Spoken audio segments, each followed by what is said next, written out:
The November rain hammered against the floor-to-ceiling windows of the Sterling mansion with relentless fury, each droplet exploding like tiny grenades against the glass. Inside, 72-year-old Arthur Sterling sat at the head of a mahogany dining table that stretched nearly 30 feet across the cavernous room, a monument to excess that could comfortably seat 20 guests. Tonight, as every night for the past 11 years, 19 chairs remained empty. The grandfather clock in the corner struck 7 o'clock, its chimes echoing through the oppressive silence like a death knell. Arthur didn't flinch. He'd grown accustomed to the sound, just as he'd grown accustomed to the hollow ache that accompanied every solitary meal. Before him sat a porcelain plate bearing a perfectly prepared filet mignon, roasted vegetables arranged with mathematical precision, and a glass of Bordeaux worth more than most people earned in a month. He cut into the meat with mechanical efficiency, chewing without tasting, swallowing without satisfaction. The dining room itself was a masterpiece of architectural intimidation. Crystal chandeliers hung from the vaulted ceiling like frozen waterfalls, casting cold light across oil paintings of stern-faced ancestors who seemed to judge everyone who entered. The walls were panelled in dark wood, imported from somewhere exotic that Arthur could no longer remember, and Persian rugs worth small fortunes muffled every footstep. It was a room designed to inspire awe, to remind visitors of their insignificance in the presence of generational wealth. But wealth, Arthur had learned too late, was a poor substitute for warmth. "Will there be anything else, Mr. Sterling?"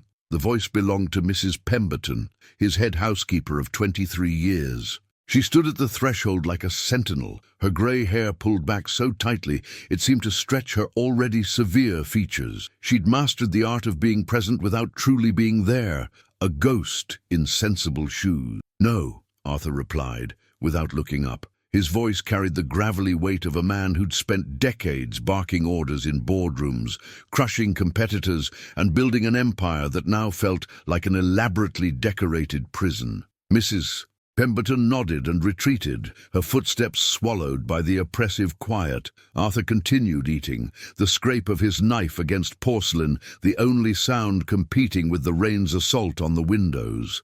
Outside, through the storm-blurred glass, he could see the manicured grounds of his estate stretching into darkness, 12 acres of perfectly maintained lawn, ornamental gardens, and a man-made lake that reflected nothing but his own emptiness back at him. His thoughts drifted, as they often did during these solitary dinners, to the day everything changed. 11 years ago, his son Marcus and daughter-in-law Jennifer had stood in this very room, their faces twisted with barely concealed greed, demanding their inheritance early. When Arthur refused, reminding them that he was very much alive and intended to remain so, they'd shown their true colors. The lawsuit had been ugly, public, and ultimately unsuccessful, but it had severed whatever threads of affection might have once connected them.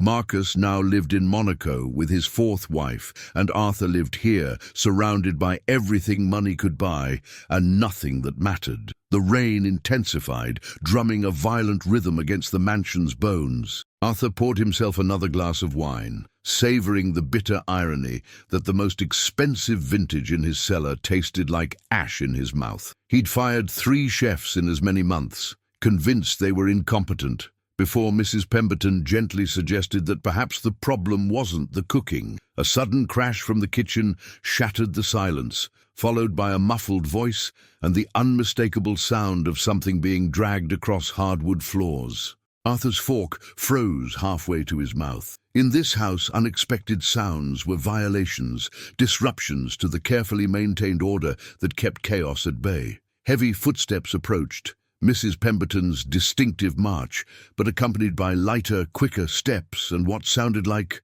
humming. Arthur's jaw tightened. The rules of his household were absolute and few. Maintain silence, respect his privacy, and under no circumstances bring children or unnecessary noise into his presence. Mrs. Pemberton knew this better than anyone. The dining room door swung open with more force than Mrs. Pemberton typically allowed herself. She entered, her face flushed with an emotion Arthur couldn't immediately identify.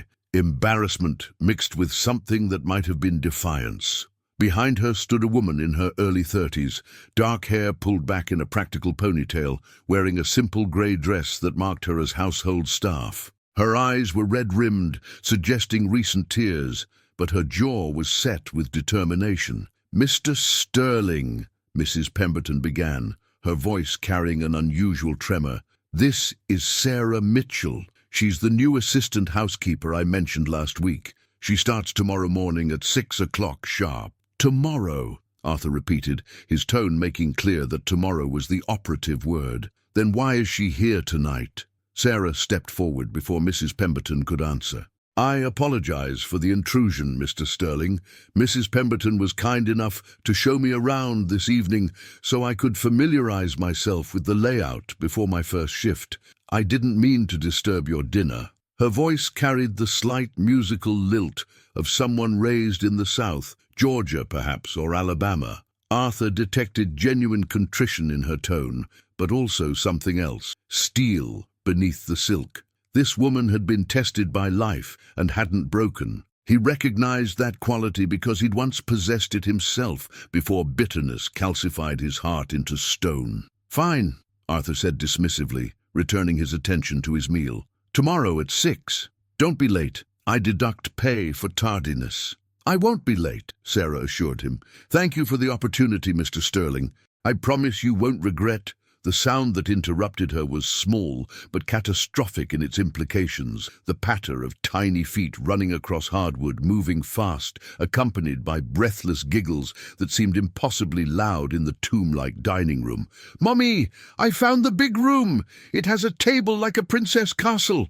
The voice was high, clear, and utterly delighted, the voice of a child who'd discovered something wonderful and wanted to share it with the world. Arthur's head snapped up so fast, his neck cracked audibly. Framed in the doorway stood a little girl who couldn't have been more than 5 years old, wearing pink corduroy overalls over a white turtleneck decorated with rainbows. Her dark curls were wild around her face, and her brown eyes sparkled with uncontained excitement. In her small hands she clutched a worn, stuffed rabbit that had clearly been loved into near oblivion.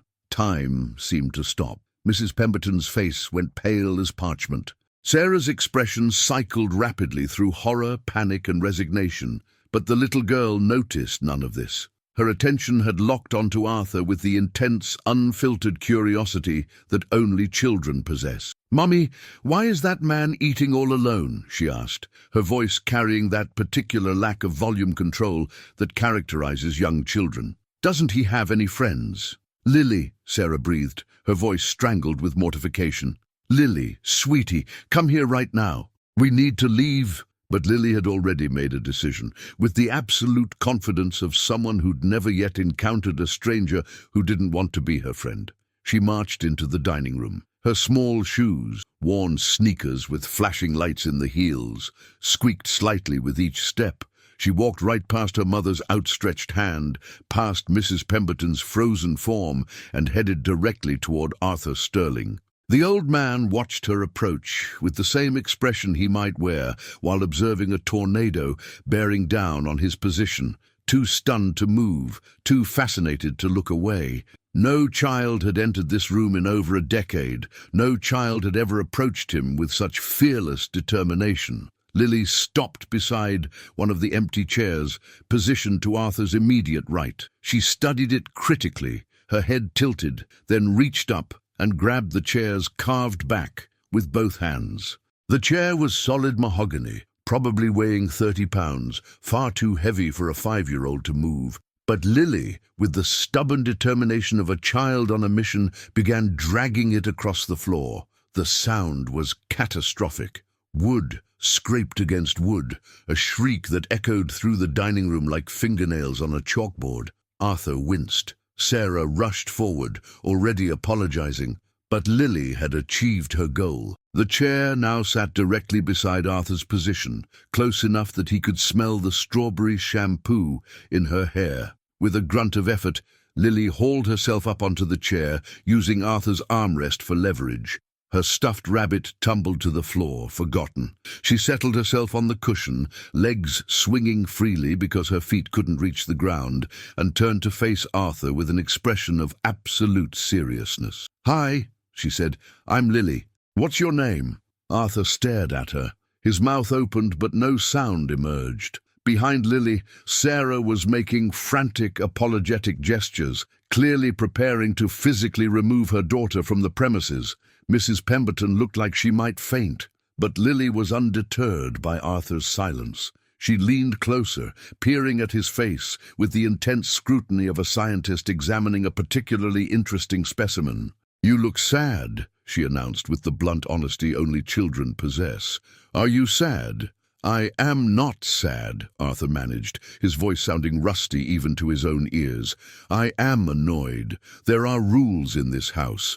Children are not allowed in the dining room." Lily processed this information with a thoughtful expression, her small nose wrinkling. "Why not?" "Because I said so." "But why did you say so?" Arthur felt a muscle in his jaw twitch. "Because this is my house, and I make the rules." "Oh." Lily nodded solemnly as if this explained everything. Then, after a moment of contemplation, she asked the question that would change everything.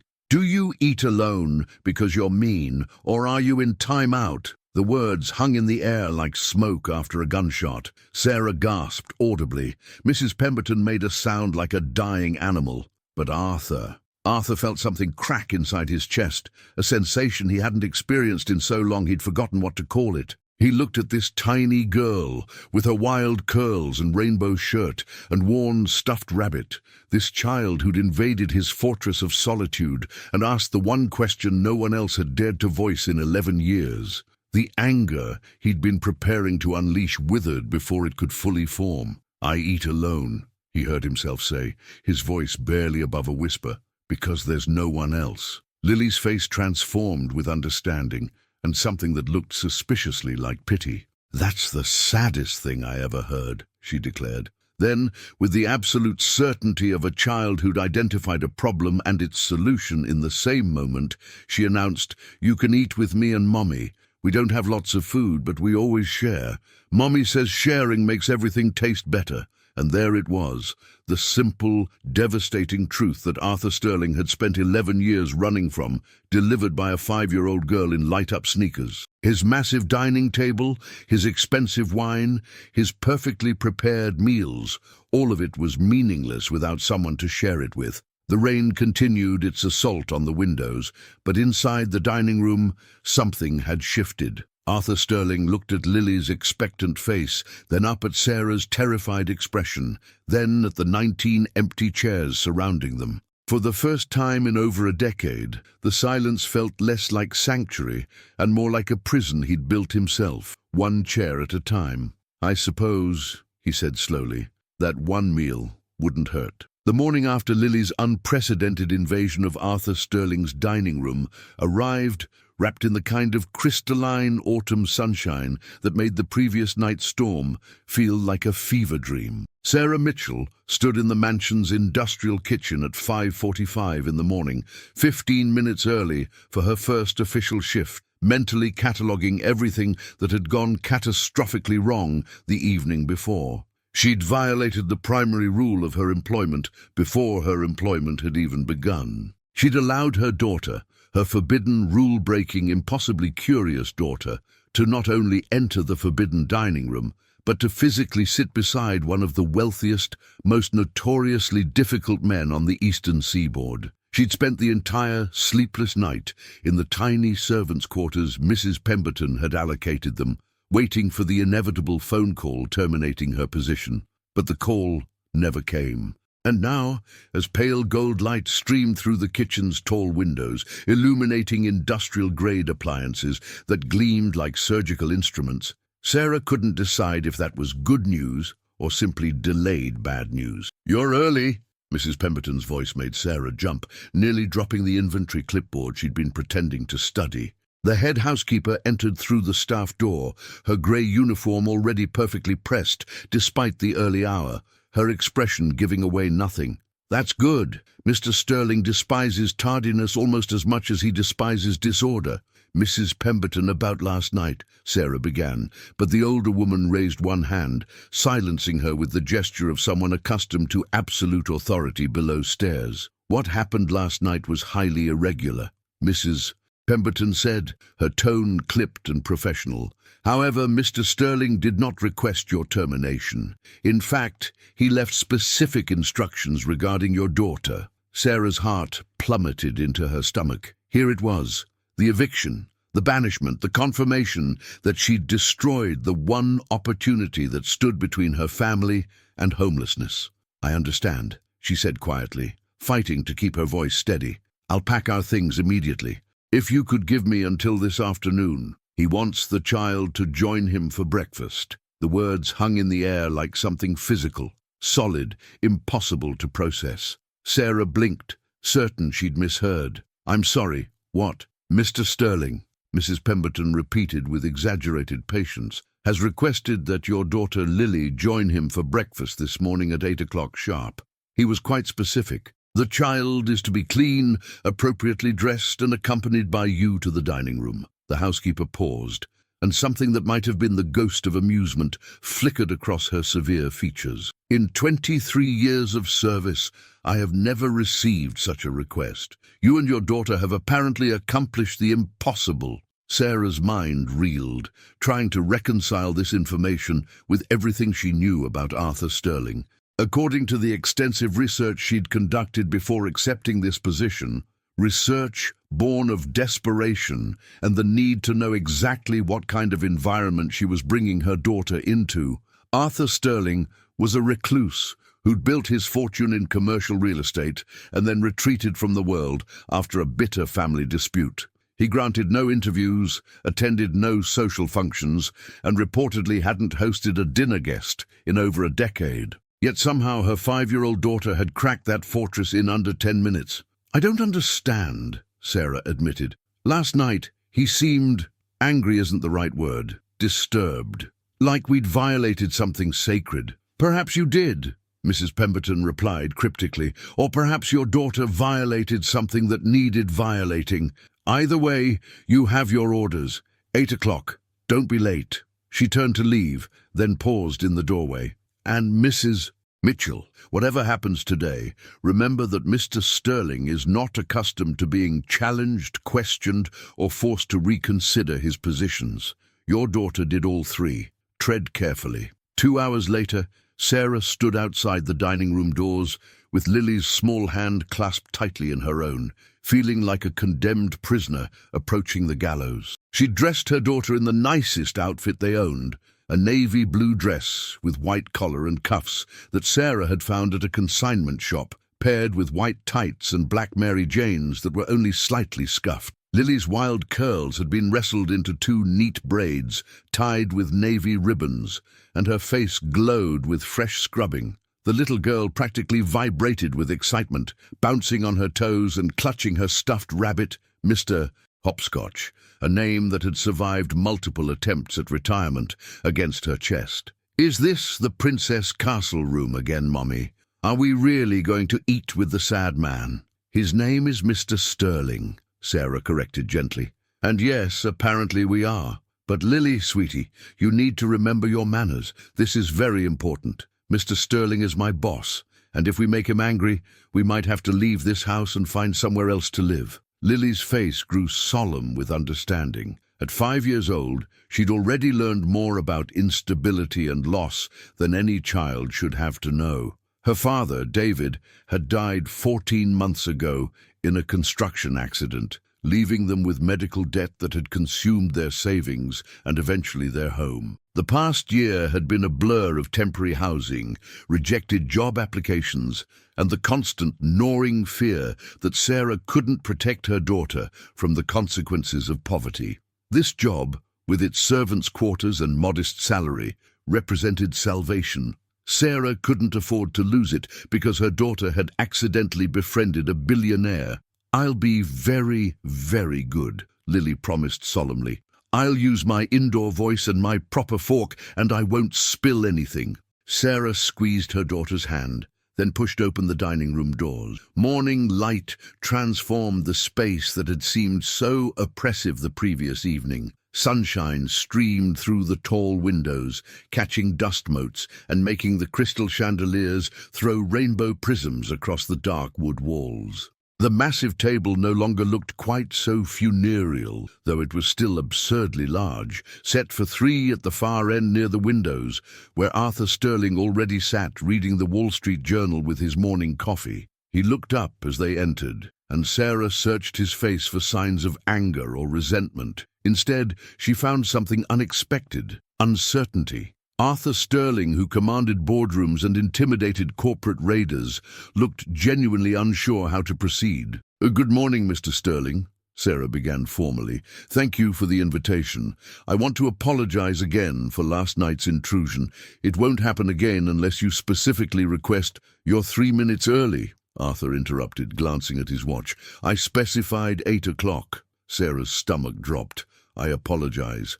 I can take Lily back to our quarters and return at precisely—" "Hi!" Lily's voice cut through the adult tension like sunlight through storm clouds. She'd released her mother's hand and marched directly toward Arthur with the same fearless determination she'd displayed the previous evening. "Remember me? I'm Lily. You said we could eat together, so we came. Is that okay?" Arthur Sterling stared at the little girl for a long moment, his expression unreadable. Then, slowly, his mouth quirked into something that wasn't quite a smile, but wasn't quite a frown either. Something rusty and unpracticed, like a door hinge that hadn't moved in years. "I suppose it's acceptable," he said gruffly, "since you're already here." Lily beamed, apparently interpreting this as enthusiastic welcome. She climbed onto the chair to Arthur's right, the same chair she'd claimed the previous evening, with considerably more grace than her first attempt, though she still needed to boost herself up using the armrest. Mr. Hopscotch was placed carefully on the table beside her plate, positioned so he could see everything. Sarah hesitated, unsure where she should sit or if she should sit at all. Perhaps she was meant to serve the meal and then retreat, but Arthur gestured impatiently to the chair on his left. "Well, are you going to hover all morning? Or are you going to sit down?" She sat, feeling distinctly out of place. The chair was more comfortable than any furniture she'd owned in her adult life, upholstered in fabric that probably cost more per yard than her weekly salary. The place setting before her featured china so delicate she could see light through it, crystal that rang like a bell when accidentally bumped, and more silverware than any reasonable breakfast required. A young woman Sarah vaguely recognized as one of the kitchen staff appeared with covered dishes, moving with the practiced silence of someone who'd learned to be invisible. She served each of them efficiently: scrambled eggs, crispy bacon, fresh fruit, toast with various preserves, and what appeared to be homemade pastries that made Sarah's mouth water. Lily's eyes widened to saucer proportions. "Is this all for us?" she whispered, her careful manners momentarily forgotten in the face of such abundance. "It's a standard breakfast," Arthur said gruffly. "Nothing special." But it was special. Sarah recognized that, even if Arthur didn't. For the past year, breakfast had been whatever she could afford: generic cereal with milk stretched thin, oatmeal when times were particularly tight, occasionally toast with peanut butter if they were lucky. The feast spread before them represented more food than they typically ate in 3 days. "What do we say, Lily?" Sarah prompted gently. "Thank you, Mr. Sterling," Lily said brightly. Then with perfect 5-year-old logic she asked, "Why do you have so much food if you always eat alone? Don't you get bored eating the same thing by yourself every day?" Sarah wanted to sink through the floor, but Arthur, surprisingly, actually seemed to consider the question. He set down his coffee cup with deliberate care, his weathered hands steady despite his age. "I suppose I do," he admitted. "I haven't really thought about it." "You should think about it," Lily advised seriously. "My mommy says thinking about things is how you figure out if you're happy or just pretending." She picked up her fork, the correct fork, Sarah noted with relief, and speared a piece of melon. "Are you happy, Mr. Sterling?" The question landed like a grenade in the center of the table. Sarah stopped breathing. The kitchen staff member froze in the doorway. Even the mansion itself seemed to hold its breath, waiting for Arthur Sterling's response. The old man stared at Lily for a long moment, his face cycling through emotions too quickly to catalogue: surprise, anger, pain, and finally something that looked suspiciously like honesty. "No," he said quietly, "I don't believe I am." Lily nodded, as if this confirmed her suspicions. "That's because you eat alone," she explained, her tone suggesting she was stating an obvious fact. "My daddy used to say that food tastes better when you share it with people you love. He died, so now it's just me and Mommy, but we always eat together. Even when we only had soup, it tasted good because we were together." Sarah's throat tightened painfully. She'd tried so hard to shield Lily from the worst of their circumstances, to maintain normalcy and joy in the face of grief and poverty. Hearing her daughter articulate their reality so plainly, with such uncomplicated wisdom, made her simultaneously proud and heartbroken. Arthur's expression had shifted into something Sarah couldn't quite read. He studied Lily with an intensity that should have been uncomfortable, but somehow wasn't. "Your father sounds like a wise man," he said finally. "He was the best," Lily confirmed happily. "He had big hands, and he could fix anything. He used to make me pancakes shaped like animals. Can you make pancakes, Mr. Sterling?" "I can't even make toast," Arthur admitted, and there was something almost like humor in his voice. "I have people who cook for me." "That's sad," Lily declared. "Cooking is fun. Mommy lets me help sometimes. I can crack eggs, well, mostly. Sometimes shells get in, but Mommy says that's how you learn." "Shells add texture," Sarah found herself saying, then immediately regretted speaking. But Arthur's mouth twitched again, that rusty, almost smile making another appearance. They ate in silence for several minutes, but it was different from the oppressive quiet of the previous evening. Lily hummed softly between bites, occasionally offering commentary on the food or asking Arthur questions that ranged from perfectly reasonable, "How old is this house?" to absurdly philosophical, "Do you think birds ever get tired of flying?"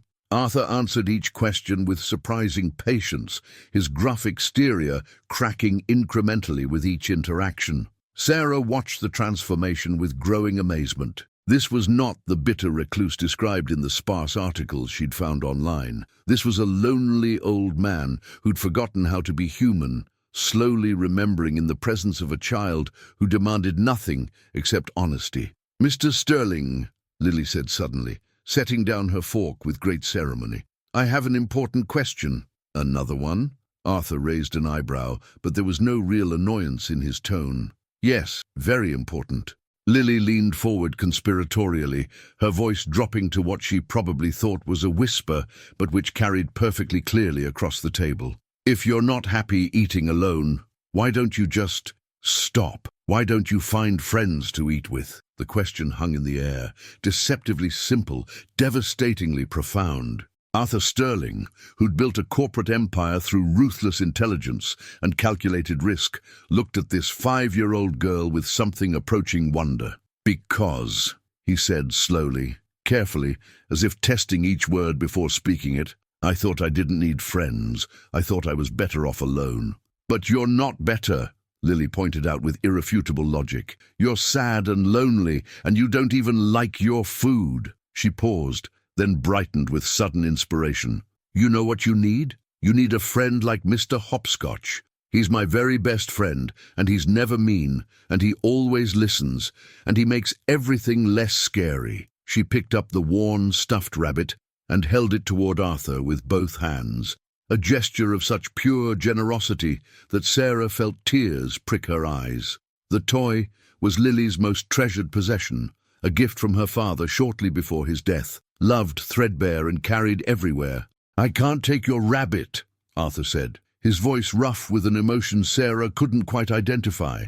"I'm not giving him away forever," Lily explained patiently. "Just for today, so you remember that you don't have to be alone. Friends help you remember important things." Arthur Sterling stared at the stuffed animal for a long moment. Then, moving as carefully as if handling a priceless artifact, he accepted Mr. Hopscotch from Lily's outstretched hands. The rabbit looked absurd in his weathered grasp, a child's toy held by a man who commanded more wealth than some small nations.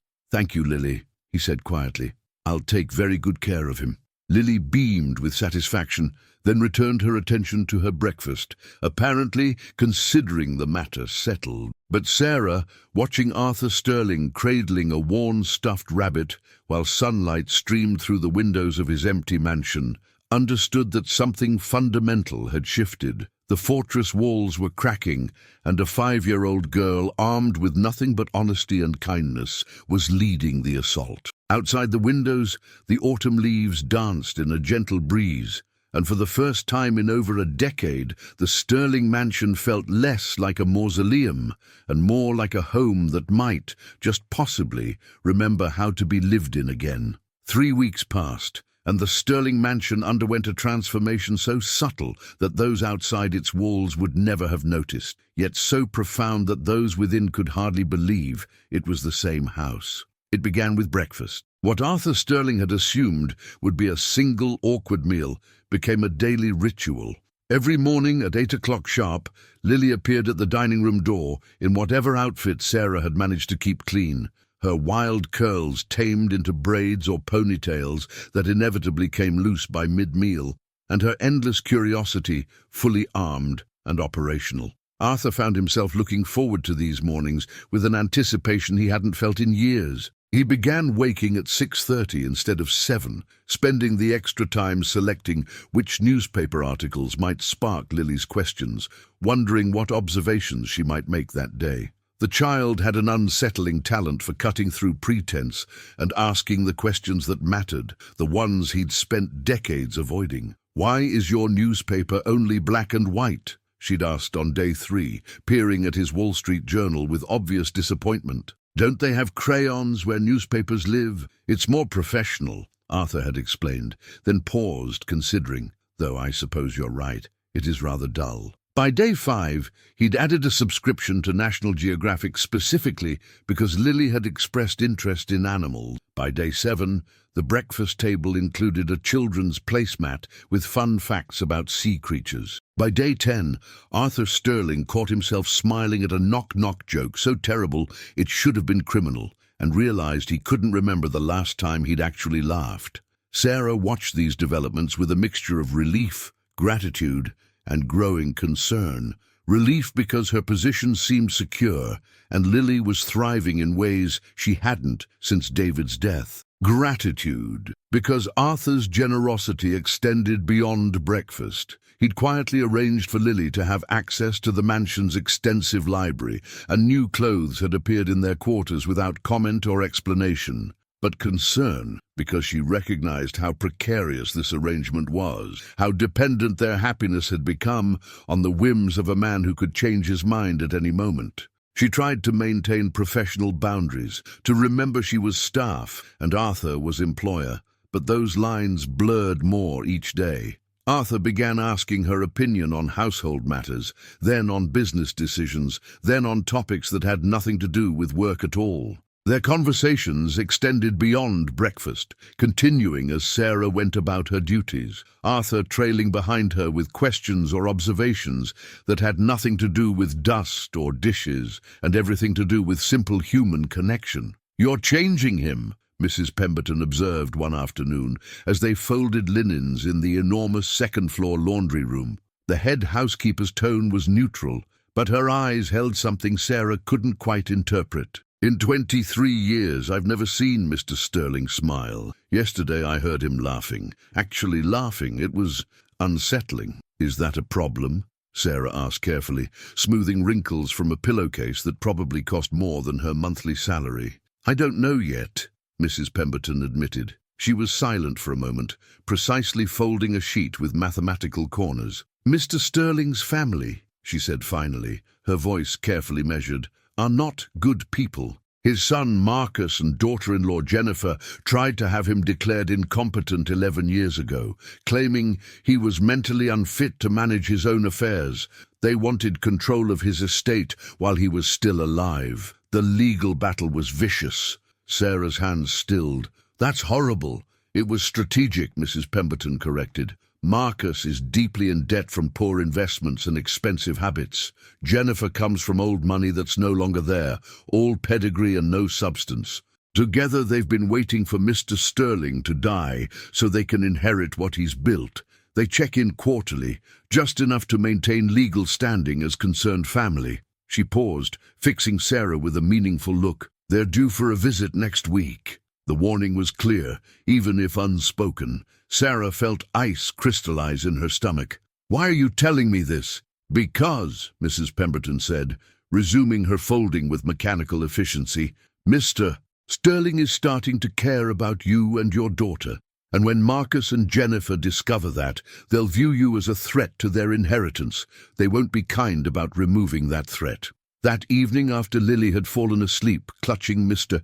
Hopscotch, who had taken up permanent residence in their quarters, traded out daily with other stuffed animals that Arthur had begun collecting for this specific purpose, Sarah stood at the narrow window of their room, staring out at the manicured grounds and trying to quiet the anxiety churning in her chest. She'd been foolish to let her guard down, to allow Lily to become attached, to start thinking of this place as anything resembling permanent. They were employees, nothing more. The mansion wasn't their home.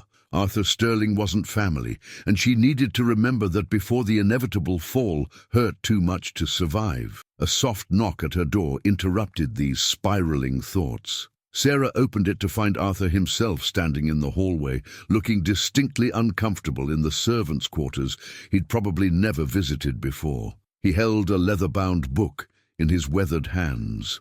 "I'm sorry to disturb you," he said gruffly. "I found this in the library and thought Lily might enjoy it. It's a first edition of The Secret Garden. My wife gave it to me decades ago.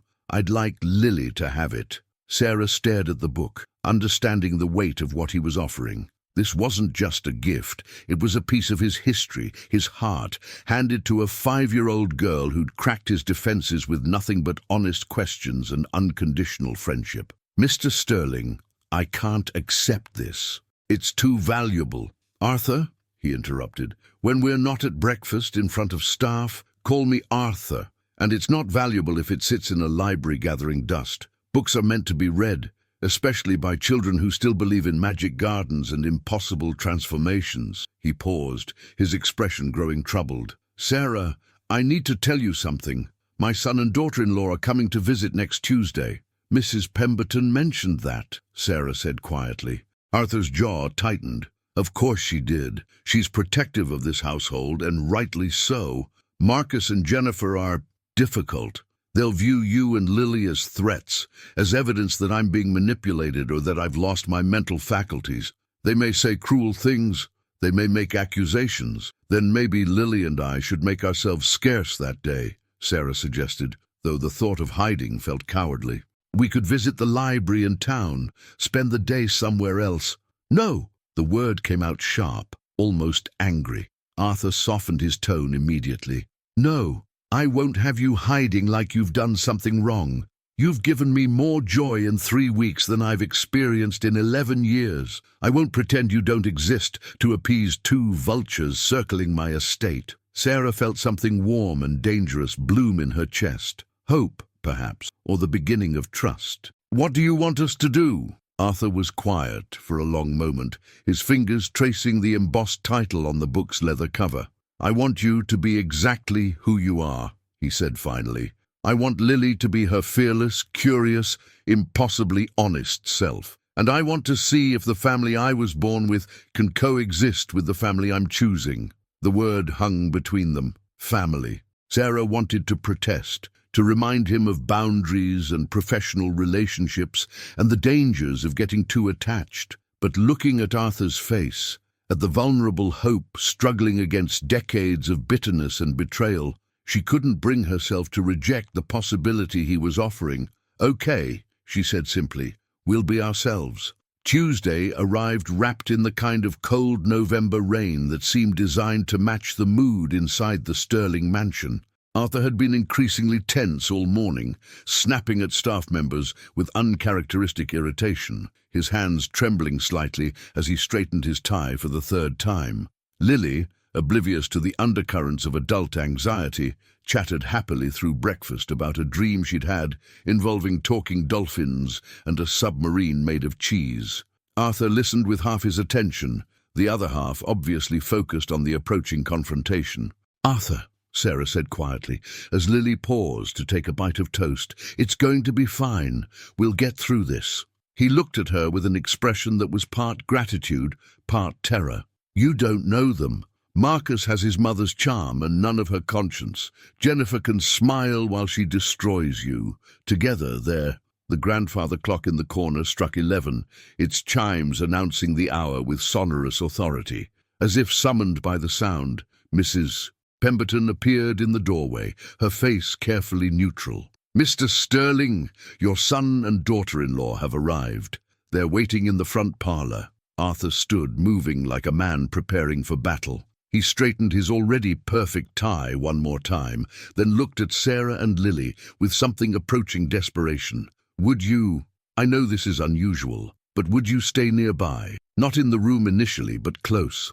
I may need—" He trailed off, unable to articulate exactly what he needed, but clearly needing something. "We'll be in the library," Sarah assured him. "Just down the hall. If you need us, for any reason, we'll be there." Arthur nodded, looking marginally less terrified. Then he squared his shoulders, transformed himself back into the corporate titan who'd built an empire, and walked toward the confrontation he'd been dreading for 3 weeks. The front parlor was a room designed for intimidation, high ceilings, antique furniture worth more than most houses, and oil paintings of disapproving ancestors judging everyone who entered. Marcus Sterling stood by the fireplace in an obviously expensive suit that fit him poorly, having gained weight since it was tailored. He was 52, but looked older, with his father's build gone soft and his mother's delicate features coarsened by alcohol and entitlement. Jennifer perched on the edge of a velvet settee, like a bird of prey surveying territory. She was impeccably dressed in a cream designer suit, her blonde hair styled in the kind of casual perfection that required hours of professional effort. She'd been beautiful once, Arthur remembered, before bitterness had settled into the lines around her mouth and eyes. "Father," Marcus said without warmth, "you're looking well. We were concerned after you cancelled our last 2 visits."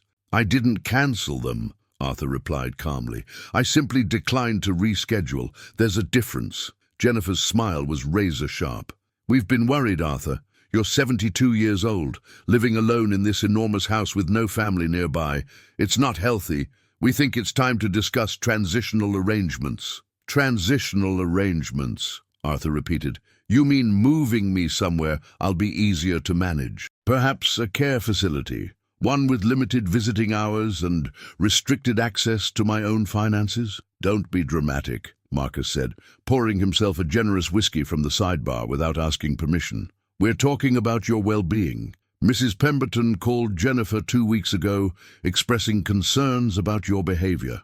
Arthur's gaze snapped to the doorway where Mrs. Pemberton stood, her face carefully blank. The housekeeper met his eyes and gave the smallest shake of her head, a denial, a warning. Marcus was lying as he always did, using false authority to create divisions. Mrs. Pemberton expressed no such concerns because there are no concerns to express, Arthur said flatly. "I'm in perfect health, both physical and mental. Dr. Richardson confirmed as much during my examination last month." "Physical health isn't everything," Jennifer interjected smoothly. "We've heard troubling reports about your judgment lately. Hiring staff without proper background checks, allowing inappropriate people access to the estate, making erratic decisions." "What inappropriate people?" Arthur demanded, though he already knew where this was heading.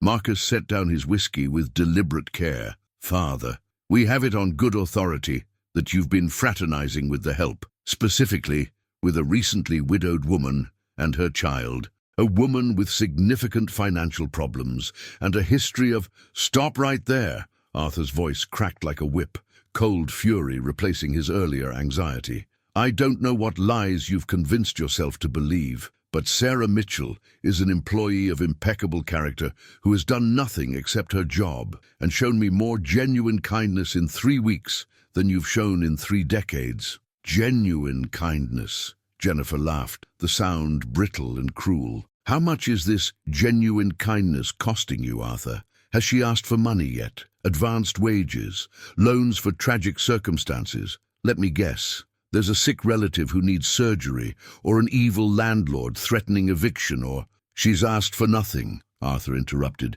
his hands clenching into fists at his sides, "which is more than I can say for the two of you. Every visit, every phone call, every falsely concerned email, they all come down to the same question. When will you die, and when can we have your money?" The room fell into shocked silence. Marcus and Jennifer stared at Arthur as if he'd spoken in tongues. In 11 years of quarterly visits, he'd never been this direct, this honest about the fundamental rot at the core of their relationship. "That's not fair," Marcus said finally, his face flushing an unhealthy red. "We're your family. We have a right to be concerned about your legacy, about what happens to everything you've built." "You have no rights," Arthur said quietly, dangerously. "Not to my money, not to my property, and certainly not to dictate how I spend my final years. If I choose to find comfort in the company of a kind woman and her daughter, that's my choice. If I choose to leave everything I own to charity or to staff members who've shown me more loyalty than you ever have, that's also my choice." Jennifer rose from the settee, her composure cracking to reveal the venom beneath. "This is exactly what we were afraid of," she hissed. "You're being manipulated by gold diggers who see a lonely old man with too much money and not enough sense. This woman has obviously orchestrated this entire situation." The parlor door burst open with enough force to bounce off the wall. Lily stood in the doorway, her small face flushed with anger, her hands balled into fists at her sides. Behind her, Sarah reached desperately for her daughter, but Lily was already marching into the room with the righteous fury of a child who'd heard someone she loved being attacked. "You're wrong!" Lily shouted, her indoor voice completely forgotten. "My mommy didn't orchestrate anything. She works really, really hard, and she's nice to everybody, and she makes Arthur happy because she's a good person, not because she wants his stupid money." The silence that followed was absolute. Marcus and Jennifer stared at this tiny invader as if she'd materialized from thin air. Arthur looked simultaneously horrified and proud. Sarah stood frozen in the doorway, torn between hauling her daughter away and letting her speak. "Lily, sweetie," Sarah began, but Lily was on a roll, fueled by the kind of passionate certainty that only 5-year-olds possess. "Arthur was sad before we came," Lily continued, pointing at Marcus and Jennifer with accusatory fingers. "He ate alone every day in that big scary room because nobody wanted to be with him. But my mommy and me, we ate with him, and we told him jokes, and we asked him questions, and now he smiles sometimes. We made him happy. What did you do except make him more sad?" Jennifer's face had gone pale with rage. "Who let this child in here? Arthur, this is completely inappropriate. Remove her immediately or you'll what?" Arthur moved to stand beside Lily, his hand coming to rest gently on her small shoulder. "You'll have me declared incompetent because a 5-year-old girl has shown me more compassion than my own son. You'll petition the courts because I've finally found a reason to smile. Go ahead, try. I guarantee any judge will be far more interested in your financial history and motivation than in my choice of breakfast companions." Marcus and Jennifer exchanged glances, some silent communication passing between them. Then Marcus straightened, his expression hardening into something ugly and vindictive. "Fine. If that's how you want to play this, Father, we'll play. But don't say we didn't warn you when this situation inevitably turns toxic. Gold diggers always show their true colors eventually." "The only toxic thing in this room is the two of you," Lily declared with devastating honesty. "You're mean, and you make Arthur's face do that sad, crinkly thing, and I don't like you at all." Despite everything, the tension, the anger, the years of accumulated bitterness, Arthur Sterling felt laughter bubble up from somewhere deep in his chest. It started as a chuckle, then grew into full-throated laughter that echoed off the parlor's high ceilings. He'd laughed until tears streamed down his weathered face, until his sides ached, until Marcus and Jennifer stared at him like he'd lost his mind.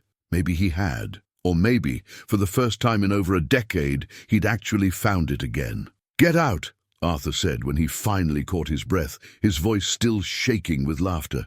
"Both of you, leave my house, and don't come back unless you can manage basic human decency, which I sincerely doubt. "Mrs. Pemberton, please show my son and daughter-in-law to the door." Marcus opened his mouth to protest, but Jennifer grabbed his arm, her eyes calculating as she assessed the situation. She'd recognized something Marcus hadn't, that this battle was lost, at least for now. Better to retreat and regroup than to force a confrontation they couldn't win. "We'll be in touch," Jennifer said coldly, "through our lawyers." "I look forward to it," Arthur replied with a smile that held no warmth whatsoever. "I've been meaning to update my will anyway." They left in a cloud of expensive perfume and impotent rage, their footsteps echoing through the mansion's halls like retreating thunder. Mrs. Pemberton followed to ensure they actually departed, leaving Arthur, Sarah, and Lily alone in the suddenly quiet parlor. Lily looked up at Arthur with wide, worried eyes. "Did I do a bad thing? Mommy says I'm not supposed to interrupt grown-ups, but they were saying mean lies about my mommy, and I got really mad." Arthur knelt down with some difficulty, bringing himself to Lily's eye level. His knees protested, but he ignored them. "Lily," he said solemnly, "you did an extraordinarily brave thing. You defended someone you love against people who were being cruel. That's never a bad thing, even though I yelled, especially because you yelled. Sometimes the people we love need defending, and sometimes defending them means being loud." He paused, then added with complete sincerity, "Thank you for defending me too. No one's done that in a very long time." Lily threw her arms around Arthur's neck, nearly knocking him off balance. "You're my friend," she said simply, as if that explained everything, and perhaps it did. Sarah watched them with tears streaming silently down her face, tears of relief, fear, gratitude, and overwhelming love for her impossible daughter, who'd somehow accomplished what an army of therapists and business associates had failed to do. She'd reminded Arthur Sterling what it felt like to be human. Arthur looked up at Sarah over Lily's shoulder, and in his eyes she saw the same vulnerability she'd glimpsed that first morning at breakfast, amplified 1,000 times. He was terrified of this connection, terrified of the hope blooming in his chest after so many years of emotional winter. But he was choosing it anyway, choosing them, despite the fear. "They'll come back," Sarah said quietly. "Marcus and Jennifer. They won't give up easily. Let them come," Arthur replied, rising slowly with Lily still in his arms. "I've spent 11 years hiding from life because I was afraid of being hurt again. I'm done hiding. Whatever happens next, we'll face it together." Outside the windows, the rain had stopped, and weak November sunshine was breaking through the clouds, painting everything in shades of gold and possibility.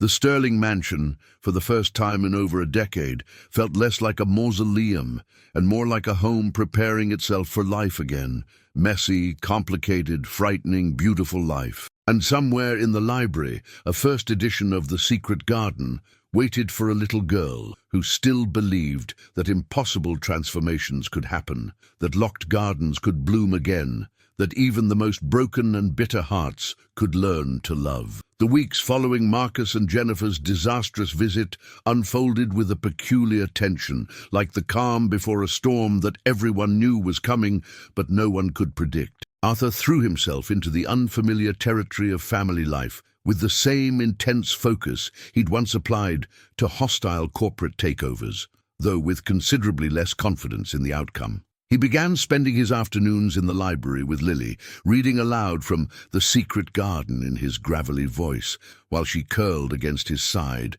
occasionally interrupting to ask questions or offer commentary that revealed wisdom far beyond her 5 years. Sarah would find them there during her rounds, Arthur's reading glasses perched on his nose, Lily's small hand resting trustingly on his arm, and she'd pause in the doorway, memorizing the scene against the inevitable day when circumstances might tear it all apart.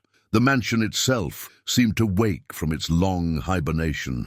Arthur ordered the heavy drapes in the main rooms, opened for the first time in years, allowing winter sunlight to stream through windows that had been keeping the world at bay. He had Mrs. Pemberton arrange for a piano tuner. The grand piano in the music room hadn't been played since his wife Eleanor died 15 years ago, and surprised everyone, including himself, by sitting down one evening and playing a halting rendition of Twinkle, Twinkle, Little Star for Lily. "It's beautiful," Lily had breathed, her eyes wide with wonder, even though Arthur's fingers stumbled over keys they'd forgotten how to find. "It's terrible," Arthur corrected, but he was smiling. "I'm catastrophically out of practice. Your mother probably plays better than I do." "I don't play at all," Sarah admitted from the doorway, where she'd been drawn by the unexpected sound of music. "My parents couldn't afford lessons." Arthur looked at her for a long moment, something shifting in his expression. "Then we'll learn together," he said. "All three of us.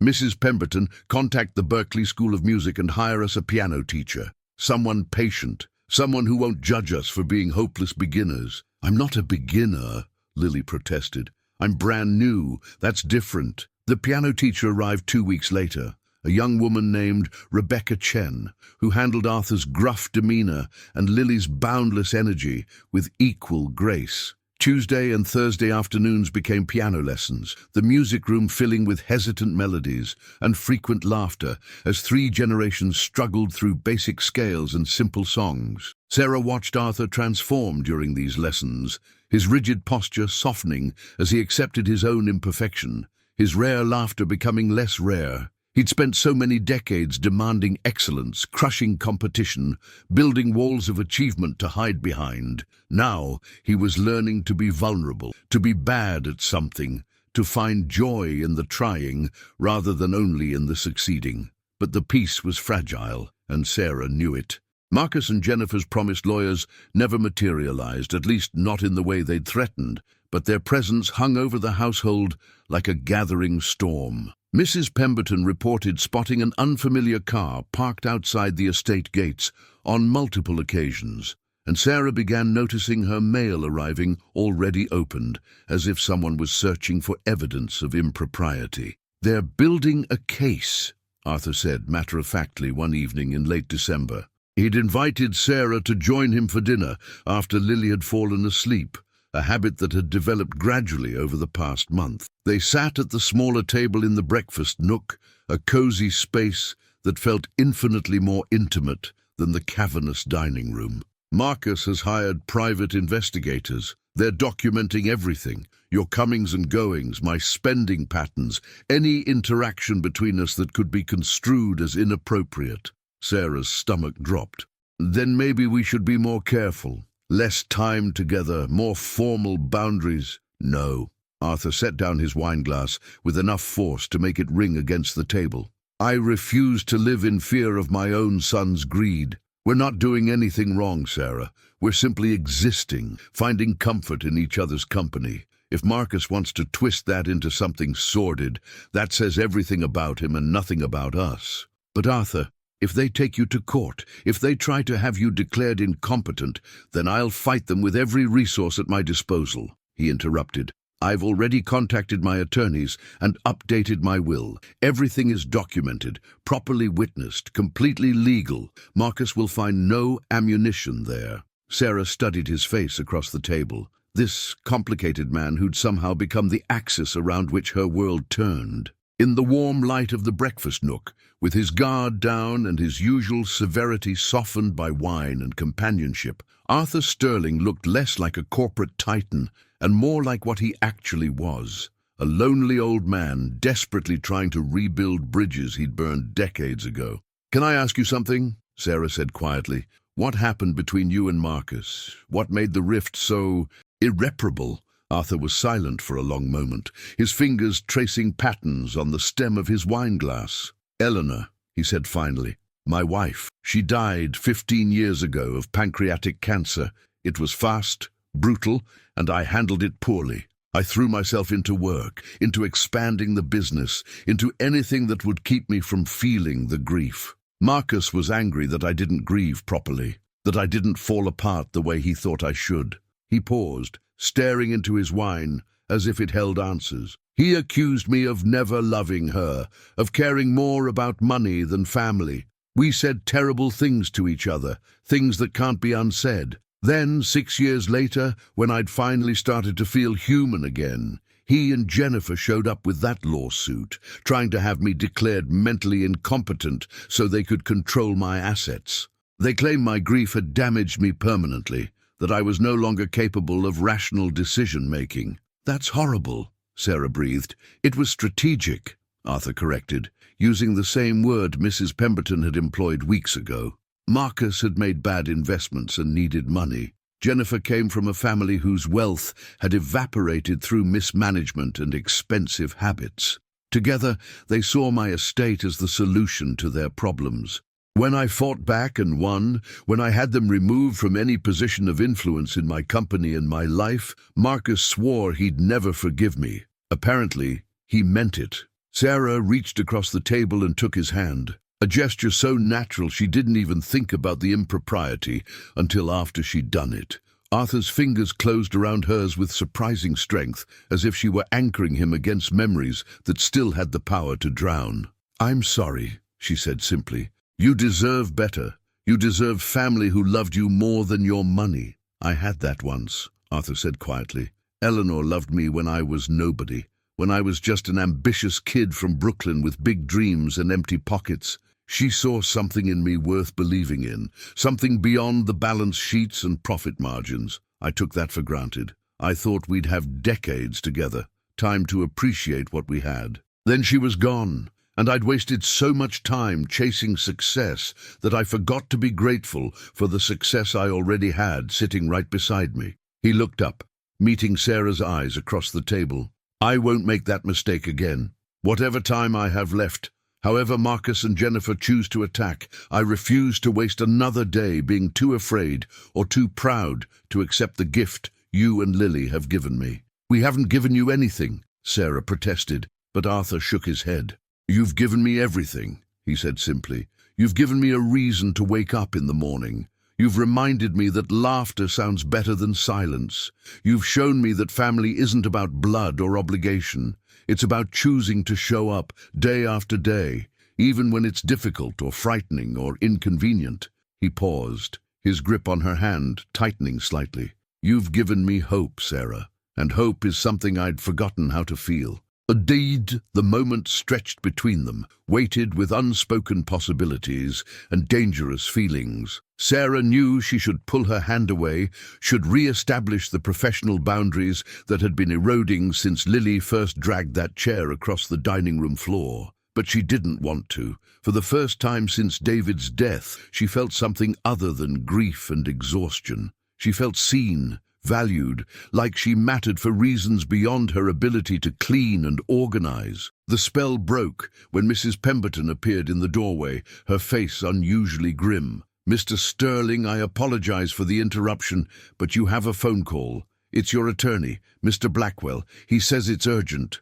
Arthur released Sarah's hand reluctantly and rose, his expression hardening back into the corporate warrior she'd first met. "I'll take it in my study. Sarah, don't go anywhere. I suspect I'll need to debrief after this conversation." He disappeared down the hallway, leaving Sarah alone with Mrs. Pemberton. The housekeeper studied her with an expression that was neither approving nor disapproving, simply assessing. "You care about him," Mrs. Pemberton observed. It wasn't a question. "Yes," Sarah admitted. There seemed little point in denying the obvious. "And Lily has obviously adopted him as surrogate family." "She has." Mrs. Pemberton nodded slowly, as if confirming something she'd already suspected. "Then you need to understand what's coming. Marcus and Jennifer aren't going to give up. They'll attack from every angle. Your character, your motivations, your fitness as a mother.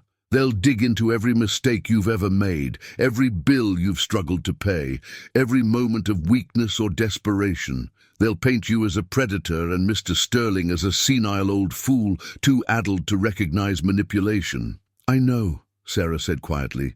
"I've been preparing myself." "Have you?" Mrs. Pemberton's gaze was sharp. "Have you prepared, Lily? Because children hear things, see things, absorb the poison even when we think we're protecting them. She's already lost her father. Are you prepared for her to potentially lose Arthur too?"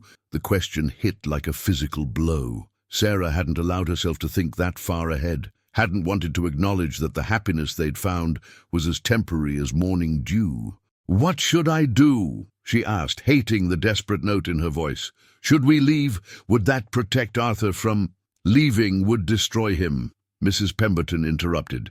And it would confirm everything Marcus and Jennifer are claiming, that you were only here for what you could get, that you'd abandon him the moment circumstances became difficult. She paused, then added more gently, "No, Sarah. If you truly care about Mr. Sterling, if Lily's affection is genuine, then you stay. You fight. You prove that family is stronger than greed. But what if we lose? What if they succeed in taking everything from him? Then at least he'll have spent his final 3 months surrounded by love instead of isolated by fear," Mrs. Pemberton replied. "Isn't that worth fighting for?" Before Sarah could answer, Arthur reappeared in the doorway. His face was carefully neutral, but Sarah had learned to read the tension in his shoulders, the tightness around his eyes. Whatever news he'd received, it wasn't good. "They've filed a petition," Arthur said without preamble. "Marcus and Jennifer, through their attorneys. They're seeking guardianship, claiming I'm experiencing cognitive decline and I'm vulnerable to exploitation by predatory individuals who've insinuated themselves into my household. The hearing is scheduled for February 14th, Valentine's Day," Sarah said numbly. "How fitting." Arthur moved to the window, staring out at the winter-dark grounds. "They've assembled quite a case, apparently. Testimony from former business associates claiming I've become erratic and paranoid. Medical records from doctors I haven't seen in years, citing concerns about age-related cognitive decline. Financial records showing unusual expenditures. The piano teacher, the books, the clothes for Lily." He turned back to face them, his expression bleak. "They're painting a picture of a lonely old man being manipulated by an opportunistic woman who's using her child as bait." "That's not true!" Sarah's voice cracked with emotion. "Arthur, you know that's not true. We never asked for anything, never wanted anything except friendship," Arthur finished quietly. "I know, Sarah, but the truth doesn't matter as much as the narrative. And their narrative is compelling. The grieving widow with nowhere else to turn, the precocious daughter trained to charm, the isolated millionaire desperate for companionship. It reads like a Lifetime movie." "So what do we do?" Sarah asked, even though part of her already knew the answer, already felt the walls closing in. Arthur straightened, and Sarah watched him transform back into the man who'd built an empire through ruthless determination and strategic brilliance. "We fight," he said simply. "We document everything, we prepare our case, and we prove that Marcus and Jennifer are motivated by greed, not concern. My attorneys are already working on it." "And us?" Sarah gestured between herself and the hallway where Lily slept. "Do we continue as we have been, or do we pull back, create distance?" "We continue exactly as we have been," Arthur interrupted firmly. "We have breakfast together. We have our piano lessons. We read stories and tell jokes and act like the family we've become. Because the moment we start changing our behavior, the moment we start acting guilty or ashamed, we're admitting there's something inappropriate about our relationship. And there isn't. There's nothing inappropriate about kindness, about companionship, about choosing to fill empty spaces with laughter instead of silence." Mrs. Pemberton cleared her throat. "If I may, Mr. Sterling, I believe it would be beneficial if I were to document our daily routines, perhaps keep a detailed log of interactions, schedules, household expenses, something that could serve as evidence of the professional and appropriate nature of Mrs. Mitchell's employment." "Excellent idea," Arthur agreed. "Do it. Also, I want security cameras installed throughout the common areas of the house. Nothing in private quarters, but everywhere else. I want a record of every interaction, every conversation, every moment of our daily lives. Marcus and Jennifer want to paint us as conspiratorial. Let's give them so much transparent footage they drown in their own accusations." Over the following weeks, the Sterling mansion transformed into something resembling a fortress under siege. Cameras appeared in hallways and common rooms, their blinking red lights a constant reminder that every moment was being preserved as potential evidence. Mrs. Pemberton carried a leather-bound journal everywhere, documenting times, activities, and conversations with meticulous detail. Arthur's attorneys became regular visitors, their briefcases full of depositions and counterfilings and strategic memoranda. Through it all, life continued with determined normalcy. Lily remained blissfully unaware of the gathering storm, focused instead on mastering "Mary Had a Little Lamb" on the piano and speculating about whether the robin in "The Secret Garden" had a family. Arthur maintained his morning breakfasts with stubborn consistency, refusing to allow legal proceedings to rob him of the ritual that had become his anchor.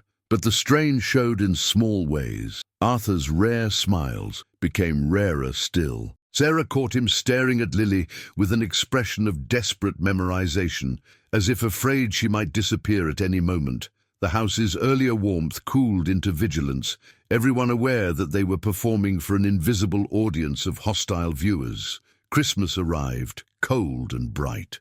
Arthur had initially planned to ignore the holiday entirely. He'd stopped celebrating after Eleanor's death, but Lily's infectious enthusiasm proved impossible to resist. A massive tree appeared in the front parlor, decorated with a mixture of priceless antique ornaments and construction paper chains that Lily made with fierce concentration. Presents accumulated underneath. Far too many, Sarah thought. But she didn't have the heart to protest when she saw Arthur's obvious pleasure in giving. On Christmas morning, Lily woke before dawn and thundered down the hallway to wake Sarah, then insisted they immediately collect Arthur. They found him already awake in his study, staring at financial reports he clearly wasn't reading. "It's Christmas," Lily announced, as if Arthur might have somehow forgotten. "Santa came. Well, I know Santa isn't real because Tommy Fletcher told me at my old school, but presents came anyway, and some of them have my name on them." Arthur set aside his reports with visible relief, grateful for the distraction from thoughts of depositions and court dates. "Then we'd better investigate immediately. Presents won't open themselves." They gathered in the parlor, Arthur, Sarah, Lily, and Mrs. Pemberton, who'd been invited despite her protests that it wasn't appropriate. Lily distributed presents with imperial authority, insisting that everyone open gifts at the same time so no one felt left out. Arthur had bought Lily more than Sarah could have afforded in 5 years, books and toys and art supplies, and a child-sized violin that made Sarah's breath catch. But Lily's favorite gift was the simplest, a framed photograph Arthur had commissioned showing the three of them at the piano during one of their lessons, laughing at some shared joke, looking for all the world like an actual family. "This is my favorite," Lily announced, clutching the frame against her chest, "because it's us being happy together." Sarah's gift to Arthur was modest, a leather bookmark she'd saved for weeks to purchase, embossed with a quote from The Secret Garden, "Where you tend a rose, a thistle cannot grow."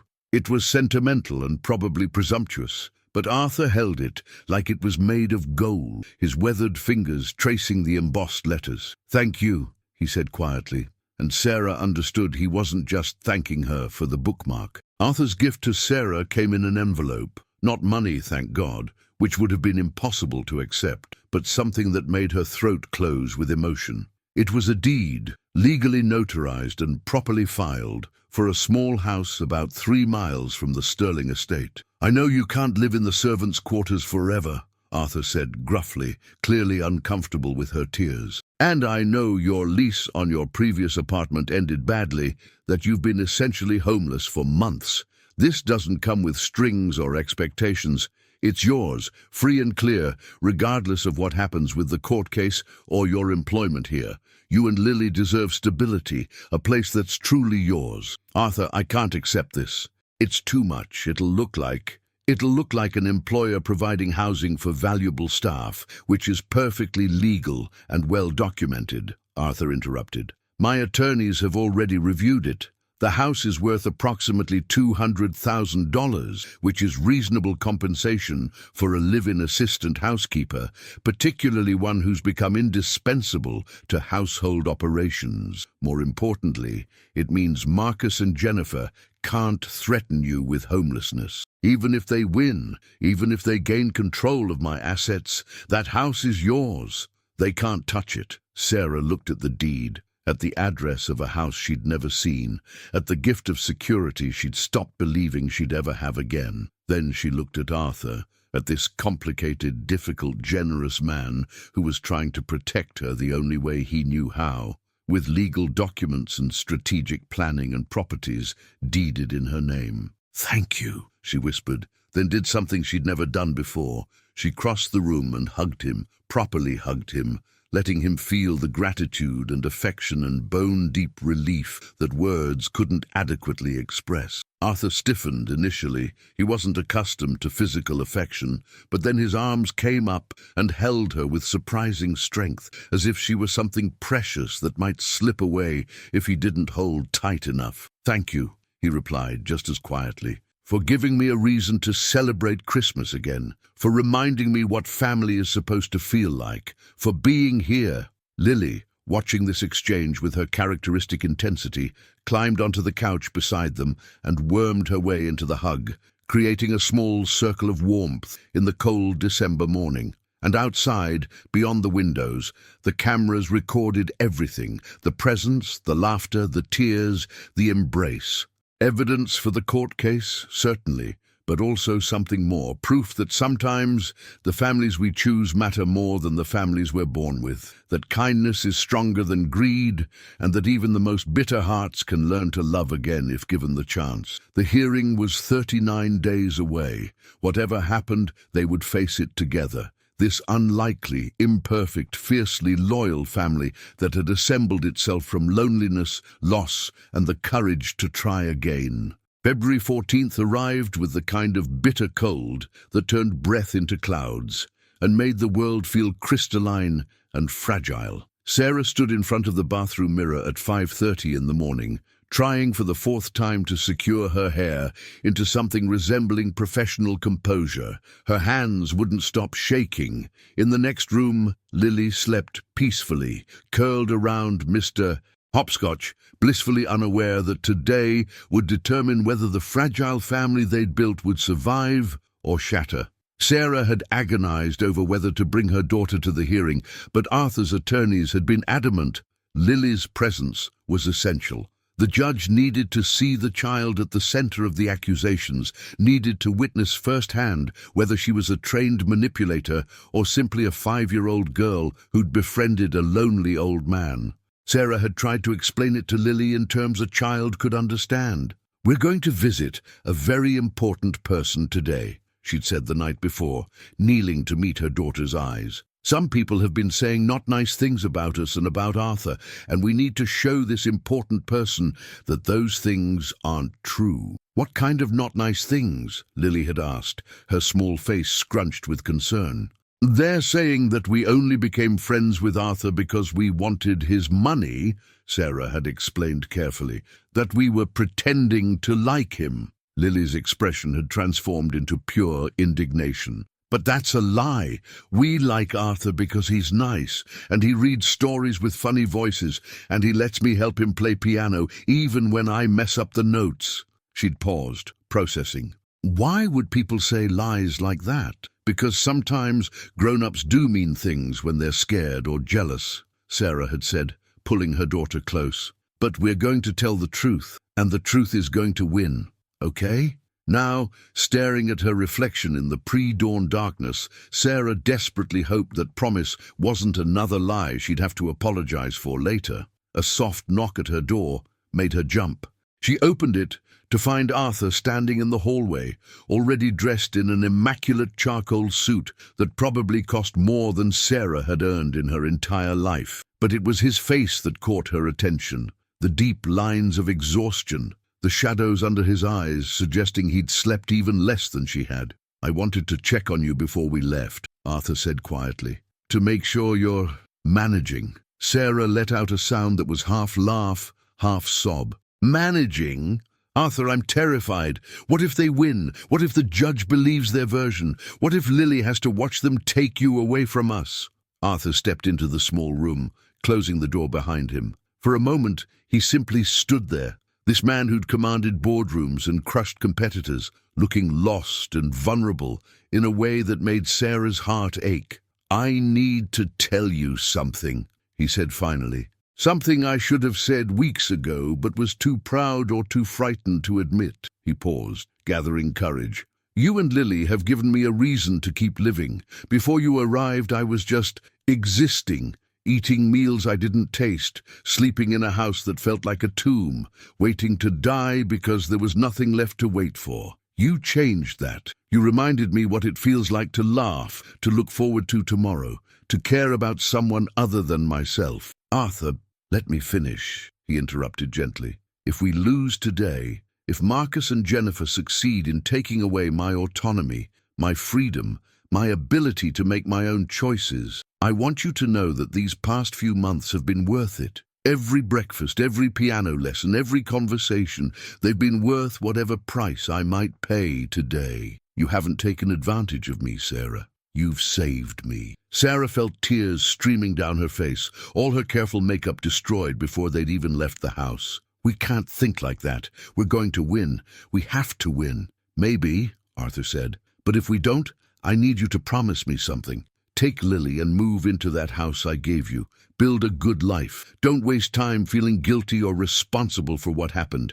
Marcus and Jennifer's cruelty isn't your fault, and my decisions are my own. Promise me. I promise, Sarah whispered, though the words felt like ash in her mouth. But we're going to win, Arthur. We're going to walk out of that courtroom together, all three of us, and we're going to come home and have dinner and read stories and act like the family we've become. That's what's going to happen. Arthur managed a small smile, rusty but genuine. Your optimism is either inspiring or delusional. I haven't decided which. Can't it be both? The drive to the courthouse took 45 minutes through grey winter streets where ice glittered on bare branches like broken glass. Arthur sat in the back of his town car with Lily between him and Sarah, the child chattering nervously about everything and nothing, her usual exuberance dampened by the tension radiating from the adults. Will there be lots of people? Lily asked for the third time. Will I have to talk? What if I say something wrong? There will be some people, Arthur explained patiently, and you might have to answer questions, but all you need to do is tell the truth. Can you do that? I always tell the truth, Lily said indignantly. Mommy says lying is for cowards and people who forget that being honest is braver. Arthur and Sarah exchanged glances over Lily's head. Your mother, Arthur said gravely, is a very wise woman. The courthouse was an imposing structure of granite and marble, designed to make visitors feel small and insignificant before the majesty of law. They entered through security, Lily fascinated by the metal detectors and X-ray machines, treating the whole experience like an adventure even as Sarah's anxiety climbed toward panic. Arthur's legal team was already assembled in a conference room on the third floor, 4 attorneys in expensive suits carrying briefcases stuffed with documentation.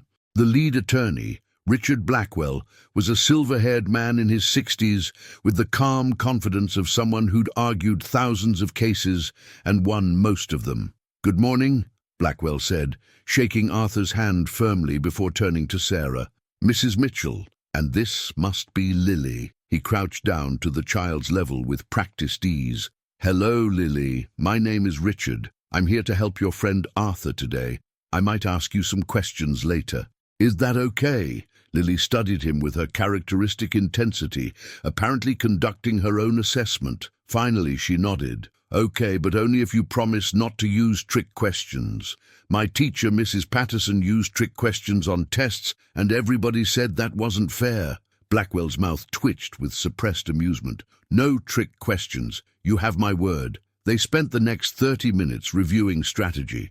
Blackwell explained that Marcus and Jennifer's attorneys would try to paint Arthur as mentally compromised, Sarah as manipulative, and their relationship as inappropriate. The defense strategy was simple: demonstrate Arthur's continued mental acuity, establish Sarah's impeccable character and professional conduct, and let the genuine affection between Arthur and Lily speak for itself. The judge is Margaret Hendricks, Blackwell explained.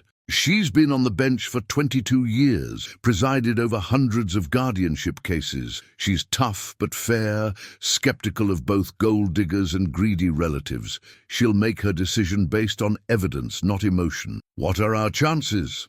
Arthur asked bluntly. Blackwell hesitated. Honestly, 60-40 in our favor, maybe 65-35. Marcus and Jennifer have assembled a compelling narrative. and guardianship cases tend to favor biological family unless there's clear evidence of malfeasance. Our advantage is that their case relies heavily on speculation and insinuation, while ours is built on documented facts. But it could go either way. The courtroom itself was smaller than Sarah had expected, panelled in dark wood with high windows that let in pale winter light. Rows of benches faced the judge's elevated bench, currently empty.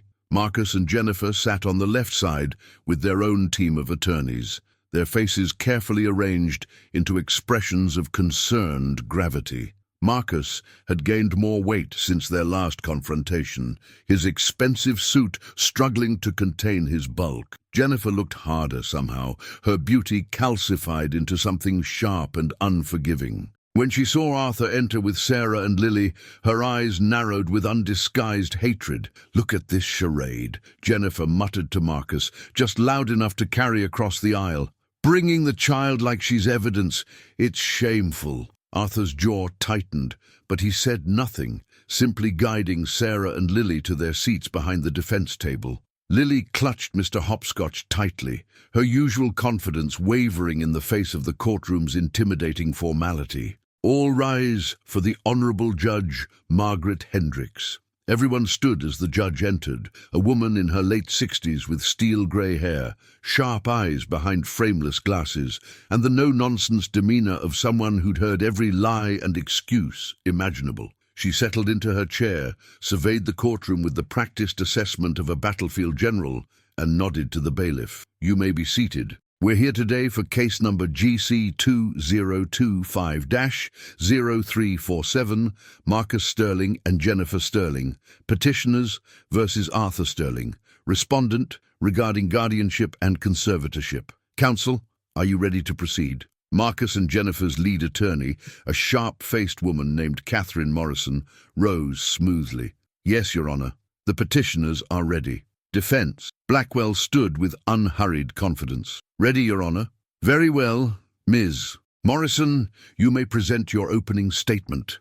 Catherine Morrison was good, Sarah had to admit. She painted a picture of Arthur Sterling as a once brilliant businessman brought low by age and loneliness, vulnerable to manipulation by opportunistic individuals who recognized his wealth and isolation. She spoke of concerning behavioral changes, erratic financial decisions, and inappropriate relationships with household staff. She described Sarah as a desperate woman with significant debts and no prospects, someone who'd recognized an opportunity and exploited it with calculated precision. "Your Honor," Morrison concluded, her voice heavy with manufactured sympathy, "this is not a case of malice, but of necessity.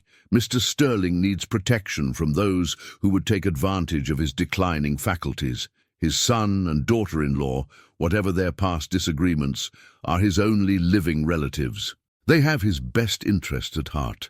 We ask this court to grant them guardianship so that Arthur Sterling can spend his remaining years in dignity, protected from exploitation."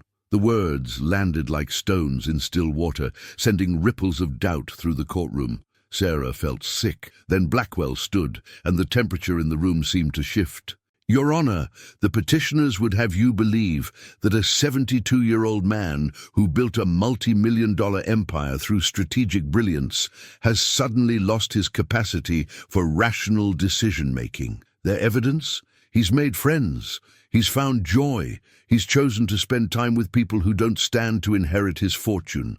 Apparently, in the petitioner's worldview, kindness equals incompetence and companionship equals manipulation." Blackwell's voice carried the weight of righteous anger, carefully controlled. "We will demonstrate that Arthur Sterling possesses full mental capacity, that his decisions are sound and well considered, and that the only exploitation occurring here is the attempted theft of his autonomy by relatives motivated entirely by financial greed. The petitioners don't want to protect Mr. Sterling. They want to control him. This court should not enable that theft." Judge Hendricks made notes on her pad, her expression giving nothing away. "Ms. Morrison, call your first witness." The next 2 hours were brutal.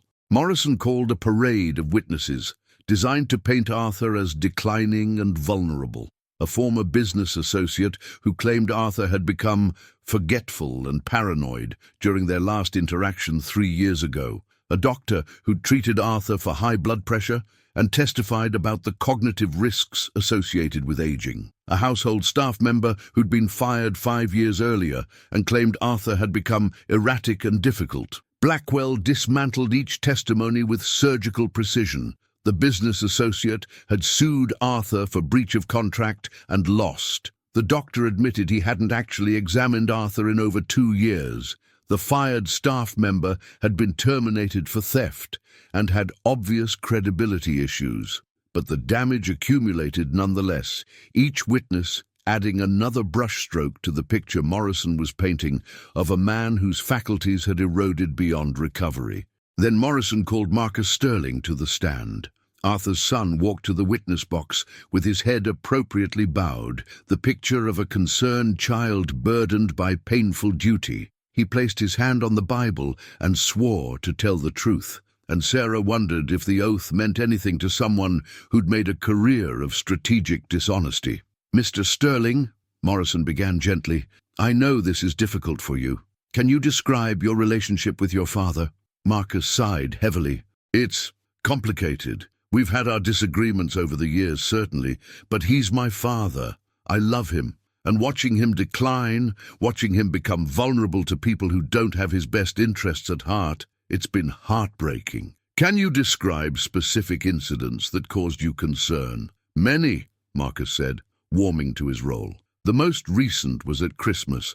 My wife and I visited, hoping to spend the holiday with Dad, and we found him completely changed. He was hostile, paranoid, convinced we were trying to steal from him. He'd filled the house with cameras, was documenting everything like he was under siege. And this woman," he gestured toward Sarah with theatrical sorrow, "she and her daughter had clearly isolated him, turned him against his own family. It was devastating to witness." Sarah's fingernails bit into her palm. Beside her, Arthur sat rigid with suppressed fury, and Lily looked confused, not understanding why the mean man from before was telling lies about them. Morrison continued her gentle interrogation, each question designed to reinforce the narrative of a concerned son watching his father's tragic decline. Marcus played his part perfectly, sorrowful, reluctant, devoted. Only his eyes, when they flickered toward Arthur, betrayed the calculation beneath the performance.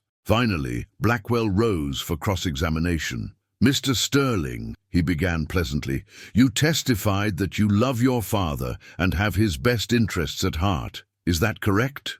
"Absolutely," Marcus said with conviction. "And yet, 11 years ago, you sued him, attempting to have him declared mentally incompetent so you could gain control of his assets. Isn't that true?" Marcus shifted uncomfortably. "That was different.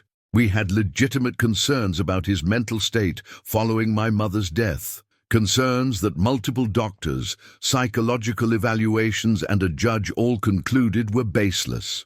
Blackwell interrupted smoothly. "In fact, the judge in that case specifically noted that your lawsuit appeared to be motivated by financial desperation rather than genuine concern.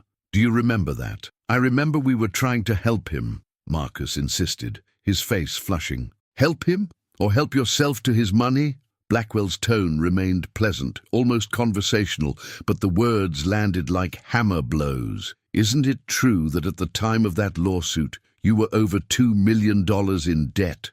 "My financial situation was challenging." "Yes or no, Mr. Sterling? Were you in debt?" "Yes," Marcus admitted grudgingly. "And isn't it true that immediately after losing that lawsuit, you moved to Monaco, a country with favorable tax laws and protection from American creditors?" "I moved for business opportunities." "And isn't it true that in the past 11 years, your visits to your father have occurred precisely 4 times per year, always scheduled exactly 90 days apart, which just happens to be the minimum frequency required under estate law to maintain standing as a concerned heir?" Marcus's composure cracked. "I visit when I can. I have my own life, my own obligations." "Of course you do," Blackwell agreed amiably. including substantial debts that would be eliminated if you inherited your father's estate. In fact, isn't it true that you're currently approximately $4 million in debt, that your creditors are pursuing legal action, and that your inheritance is the only thing preventing bankruptcy? Morrison was on her feet. Objection, Mr. Sterling's finances are not relevant to— Your Honor, Blackwell countered. The petitioner's finances are absolutely relevant to establishing motive. If Mr. Sterling needs his father's money desperately, that calls into question whether this guardianship petition is motivated by concern or by greed. Judge Hendricks considered for a moment. Overruled. The witness will answer. Marcus looked trapped, his carefully constructed facade crumbling. My debts are significant, but that doesn't mean I don't care about my father's welfare. No further questions, Blackwell said, dismissing Marcus with a wave of his hand that suggested he'd already gotten everything he needed. Marcus returned to his seat, looking rattled, Jennifer hissing something at him that Sarah couldn't hear but could easily imagine. The morning session continued with more witnesses, Jennifer herself, who performed a masterclass in concerned nobility while hinting that Sarah might have an inappropriate relationship with Arthur beyond simple employment. Arthur's former therapist, who'd seen him briefly after Eleanor's death and testified about his unresolved grief issues. An expert witness brought in by Morrison to discuss elder abuse and financial exploitation. By lunch recess, Sarah felt battered and exhausted, the accumulated insinuations and accusations leaving her feeling dirty and defensive despite knowing the truth. They retreated to the conference room, where food had been delivered, but no one had any appetite. Lily picked at a sandwich while Arthur stared at nothing, his face grey with strain. They're doing better than I expected, Blackwell admitted grimly. Morrison is good, and Marcus played his part well enough. The judge is listening, taking notes. It's hard to read her. What happens this afternoon? Sarah asked. Our witnesses.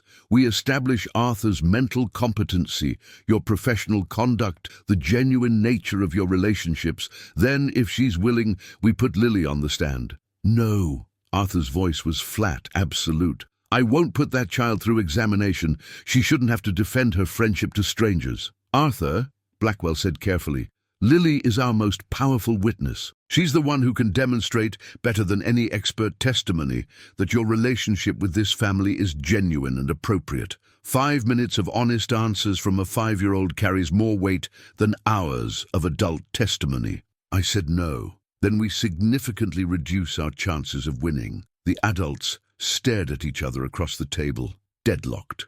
Finally, Lily set down her sandwich and climbed onto Arthur's lap with the confidence of a child who'd done it hundreds of times before. Arthur, she said seriously, are they going to ask me questions about us being friends? They might want to, sweetheart, but I don't want you to have to worry about that.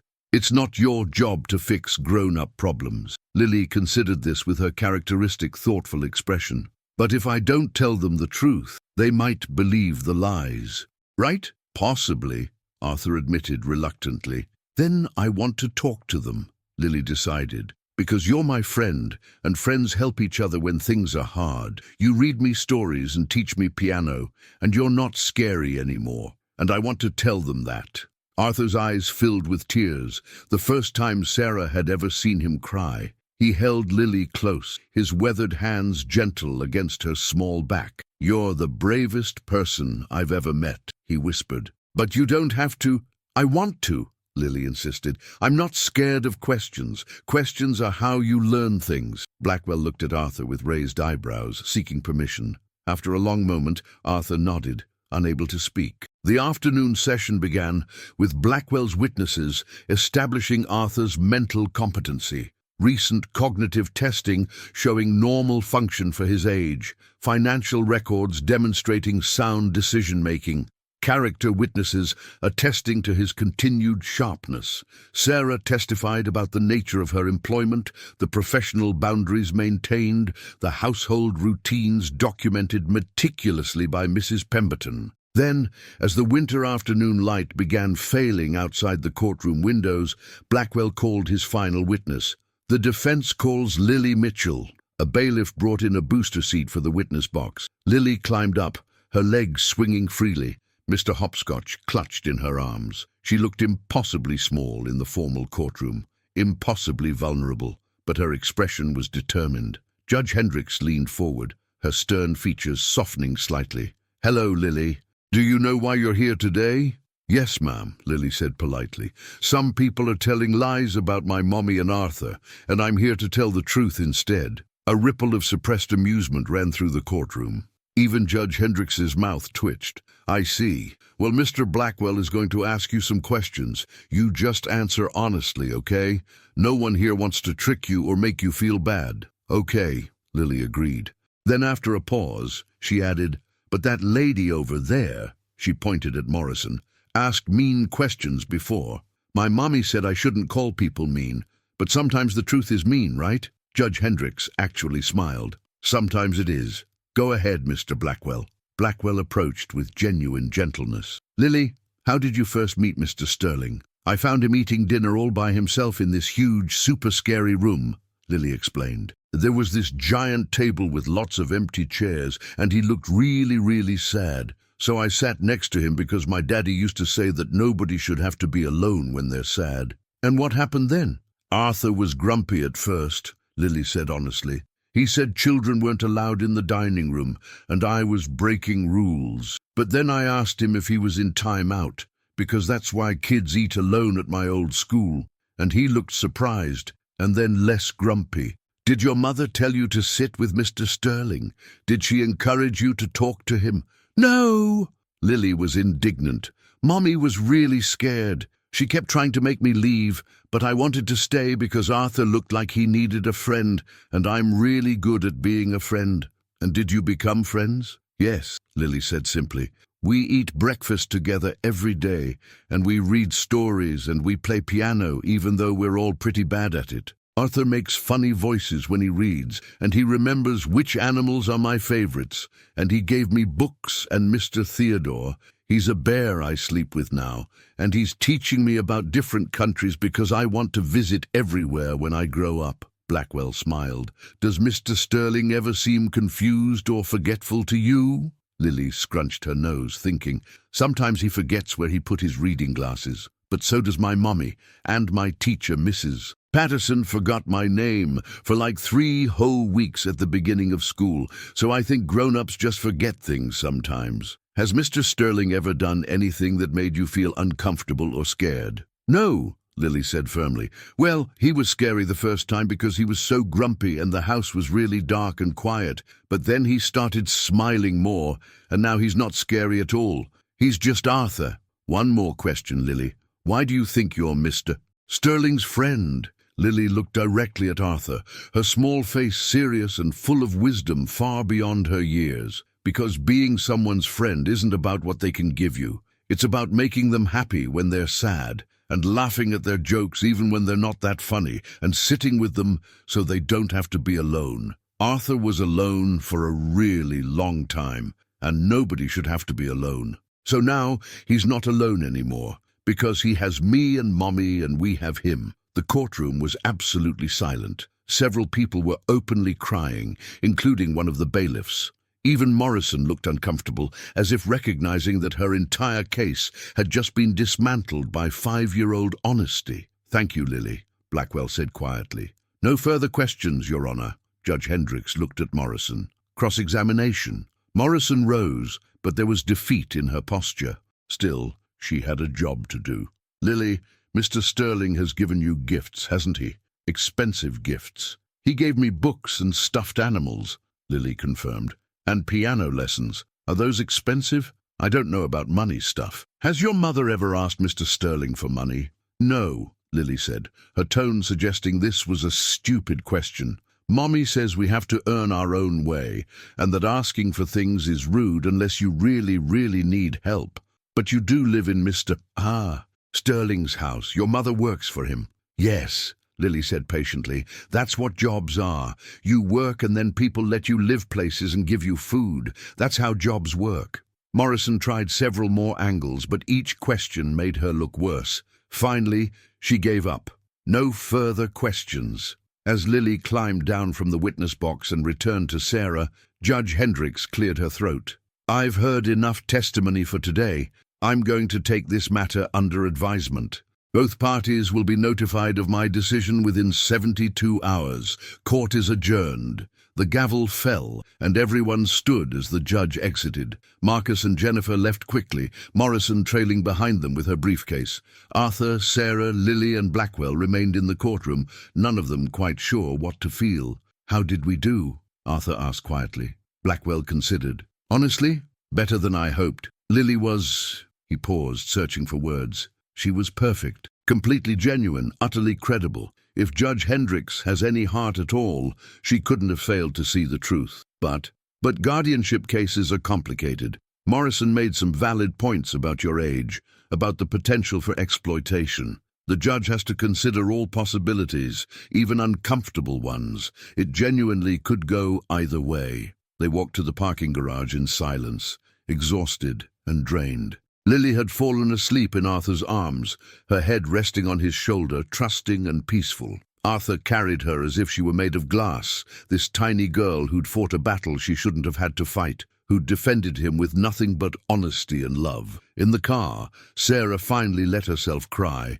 great shuddering sobs of released tension and fear and desperate hope. Arthur reached across Lily's sleeping form and took her hand, holding on, as if she were the only thing keeping him tethered to earth. "Whatever happens," he said quietly, "thank you for everything, for showing me what family actually mean, for giving me something worth fighting for." "We're going to win," Sarah said, though it sounded like prayer now rather than certainty. "We have to win," but neither of them was sure enough to say anything more. They simply rode home through the gathering darkness, three people bound together by choice and circumstance and love, waiting for a judge they'd never met to decide whether their family would be allowed to exist. 72 hours. 3 days to wait, to hope, to fear. 3 days until they'd know if kindness was stronger than greed, if chosen family mattered as much as blood, if a lonely old man had the right to find happiness in his final years. 3 days until the Sterling family, however unconventional, however improbable, learned whether they had a future together or whether Marcus and Jennifer's cruelty would win after all. The mansion felt different when they returned, as if the house itself was holding its breath, waiting. The 72 hours stretched into an eternity of waiting that felt like drowning in slow motion. Arthur retreated into his study, ostensibly reviewing business documents, but mostly staring at walls, while his mind spun through every possible outcome. Sarah threw herself into housework with manic energy, scrubbing floors that were already spotless, organizing closets that needed no organization, anything to keep her hands busy and her mind from spiraling into panic. Only Lily seemed unchanged, moving through the days with her usual curiosity and joy, asking when they could have their next piano lesson, wondering if the robin from the secret garden had returned to their own garden yet. Her resilience was both heartbreaking and inspiring. She trusted that adults would fix adult problems, that the world would continue to be safe because it always had been. Sarah envied that innocence, even as she fought desperately to preserve it. On the second day, Mrs. Pemberton found Sarah sitting on the floor of the library at 2 a.m, surrounded by books she wasn't reading, tears streaming silently down her face. "You should be sleeping," the housekeeper said, settling onto the floor beside her with surprising grace for a woman her age. "I can't," Sarah admitted. "Every time I close my eyes, I see Lily's face when they take Arthur away. I see us packing our things, leaving this house, trying to explain to her that sometimes being good and kind and honest isn't enough." Mrs. Pemberton was quiet for a long moment. "I've worked for Arthur Sterling for 23 years, she said finally. "I've watched him build an empire, lose his wife, drive away his son, and transform himself into a bitter, isolated man who seemed determined to die alone. In all those years, I never once saw him smile. Not once. He existed, but he wasn't alive." She turned to face Sarah directly. "Then you and Lily arrived. Within 3 weeks, I heard him laugh. Within 6 weeks, he was playing piano again. Within 2 months, he was talking about the future instead of just enduring the present. You didn't exploit him, Sarah. You resurrected him. Whatever that judge decides, you need to remember that. But what if remembering isn't enough?" Sarah's voice cracked. What if we lose him? What if Lily has to watch another person she loves disappear? Then you'll do what you've been doing since your husband died, Mrs. Pemberton said firmly. You'll survive, you'll adapt, you'll protect your daughter and build a life from whatever pieces remain. But I don't think it will come to that. I've seen the judge's record. Margaret Hendricks doesn't suffer fools or tolerate greed. She'll see through Marcus and Jennifer's performance. You sound very certain. I'm not certain at all, Mrs. Pemberton admitted, but I'm choosing to have faith because the alternative is unbearable. Sometimes faith is all we have. The call came on the afternoon of the third day, February 17th, at 3:47 in the afternoon. Arthur was in the library with Lily, reading The Secret Garden for what felt like the 100th time, when his phone rang. He saw Blackwell's name on the screen and felt his heart stutter in his chest. Arthur Sterling, he answered, his voice carefully neutral despite the terror coursing through him. Arthur, it's Richard. Judge Hendricks has issued her ruling. We need to be in her chambers in 1 hour for the formal reading. Can you make it? What's the ruling? Arthur demanded. Richard, just tell me. I genuinely don't know, Blackwell interrupted. She sealed it until the formal reading. All I know is that she wants everyone present. You, Sarah, Lily, Marcus, Jennifer, all counsel. She's being very formal about this, which could mean anything. Arthur closed his eyes, one hand unconsciously moving to Lily's shoulder, as if to anchor himself. We'll be there. 1 hour. He ended the call and looked down at Lily, who'd been watching him with her unnervingly perceptive eyes. Was that about the important judge? She asked. Yes, sweetheart. She wants to talk to us. All of us need to go back to the courthouse. Is she going to tell us if we won? Lily's voice was small, suddenly uncertain. Yes, Arthur said, pulling her close. She's going to tell us what she's decided. Sarah appeared in the doorway, her face pale. I heard the phone. Is it 1 hour? Arthur confirmed. We need to leave in 20 minutes. They made the drive in near silence, the winter landscape blurring past the car windows. Lily clutched Mr. Hopscotch with white-knuckled intensity, her earlier confidence replaced by the first real fear Sarah had seen her display.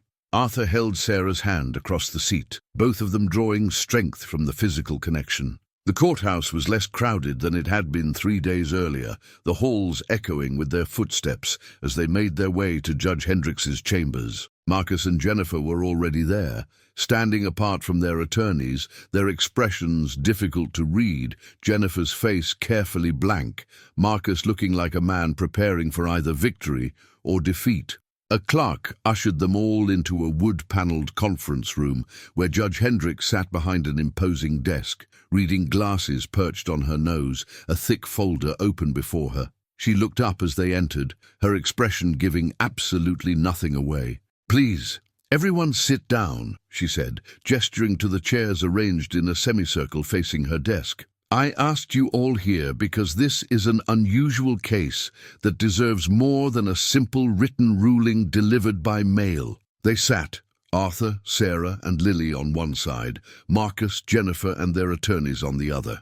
The two groups couldn't have been more different. One side radiating, barely contained anxiety, but also unity. The other exuding entitled expectation and thinly veiled hostility. Judge Hendricks removed her glasses and studied the assembled group for a long moment. I've presided over hundreds of guardianship cases in my 22 years on the bench, she began. Most of them are straightforward. Elderly individuals who clearly lack capacity, family members who clearly have their best interests at heart. This case is anything but straightforward. She opened the folder and pulled out several documents. The petitioners presented compelling evidence of potential vulnerability, age, isolation, significant financial assets, a history of family estrangement. On paper, Arthur Sterling fits the profile of someone who might be susceptible to exploitation. The defense presented equally compelling evidence of continued mental acuity, sound decision-making, and genuine relationships built on affection rather than opportunism. Marcus shifted forward slightly, his expression hopeful. Jennifer's hand found his arm, squeezing in anticipation. What made this case particularly challenging, Judge Hendricks continued, was that both sides made valid points. Yes, Arthur Sterling is 72 years old and has experienced significant losses. Yes, he's formed close relationships with employees, which could theoretically represent a power imbalance. And yes, his estrangement from his biological family raises questions about his judgment. She paused, letting the words settle. However, after reviewing all evidence, conducting my own research into Mr. Sterling's business history and financial records, and, most importantly, listening to testimony from all parties, I've reached a conclusion. The room held its collective breath. Lily pressed against Sarah's side, her small hand finding her mother's. Arthur sat perfectly still, as if movement might shatter whatever fragile hope remained. The petition for guardianship is denied. The words landed like a thunderclap. Sarah felt her knees go weak with relief, even though she was already sitting. Arthur closed his eyes, his weathered face transforming as decades of tension drained away. Lily, not entirely understanding, but sensing the victory, let out a small cheer that she quickly stifled. On the other side of the room, Marcus's face went red, then white. Jennifer's mask of composure cracked, revealing naked fury beneath. Morrison looked unsurprised but disappointed, already preparing for the inevitable appeal. Judge Hendricks wasn't finished. I'm denying this petition for several reasons, which I want to make clear for the record. First, Arthur Sterling demonstrated in both testimony and supporting documentation that he possesses full mental capacity and decision-making ability. His cognitive testing was normal for his age. His financial decisions, when examined objectively, show continued sound judgment. His business associates, those who don't have pending lawsuits against him, uniformly attested to his continued sharpness. She flipped to another document. Second, the petitioner's motivations are transparently financial. Mr. Marcus Sterling is currently $4.2 million in debt, facing multiple lawsuits from creditors, and has visited his father exactly 16 times in 11 years, always at 90-day intervals, always for approximately 2 hours, and always with requests for financial assistance that Mr. Sterling has refused. This pattern suggests obligation rather than genuine concern. Marcus started to speak, but Judge Hendricks silenced him with a look that could have frozen water. I'm not finished, Mr. Sterling. You'll have your opportunity to speak when I am. She turned her attention to Sarah and Lily. As for the defense, I was initially skeptical. The timing of Mrs. Mitchell's employment, her financial difficulties, and the rapid development of what appears to be a familial relationship with her employer raised legitimate red flags. However, after examining the evidence, including extensive video footage, Mrs. Pemberton's meticulously documented logs, financial records showing no inappropriate transfers or gifts beyond reasonable employee compensation, and testimony from multiple witnesses, I find no evidence of exploitation or manipulation. Judge Hendricks's expression softened almost imperceptibly. What I do find is a lonely man who found companionship with a kind woman and her extraordinary daughter. I find genuine affection, mutual respect, and a relationship that, while unconventional, appears to be beneficial to all parties.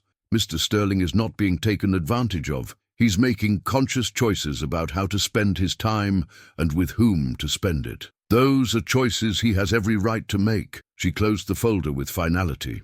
That said, I'm not naive. I recognize that significant assets are at stake and that Mr.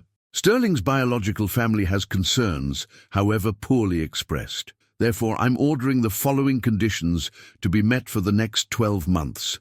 Mr. Sterling will undergo quarterly cognitive assessments by an independent physician of this court's choosing. His financial records will be reviewed quarterly by an independent accountant to ensure no improper transfers or coercion, and Mrs. Mitchell's employment will be subject to standard employee protections and oversight. Arthur opened his mouth to protest, but Judge Hendricks raised a hand. These are not punishments, Mr. Sterling. They're protections. For you, for Mrs. Mitchell, and yes, even for your son and daughter-in-law.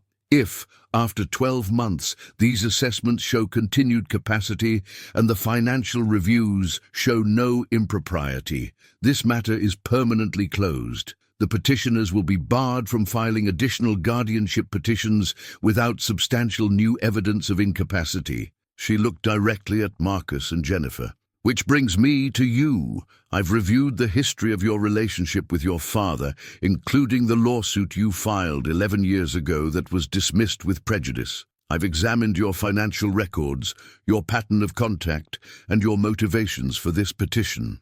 I'm going to be very clear. If you file another frivolous guardianship petition, I will consider it harassment and rule accordingly. If you continue to interfere with your father's relationships or attempt to intimidate Mrs. Mitchell or her daughter, I will consider restraining orders. Jennifer's face had gone ashen. Marcus looked like he might be sick.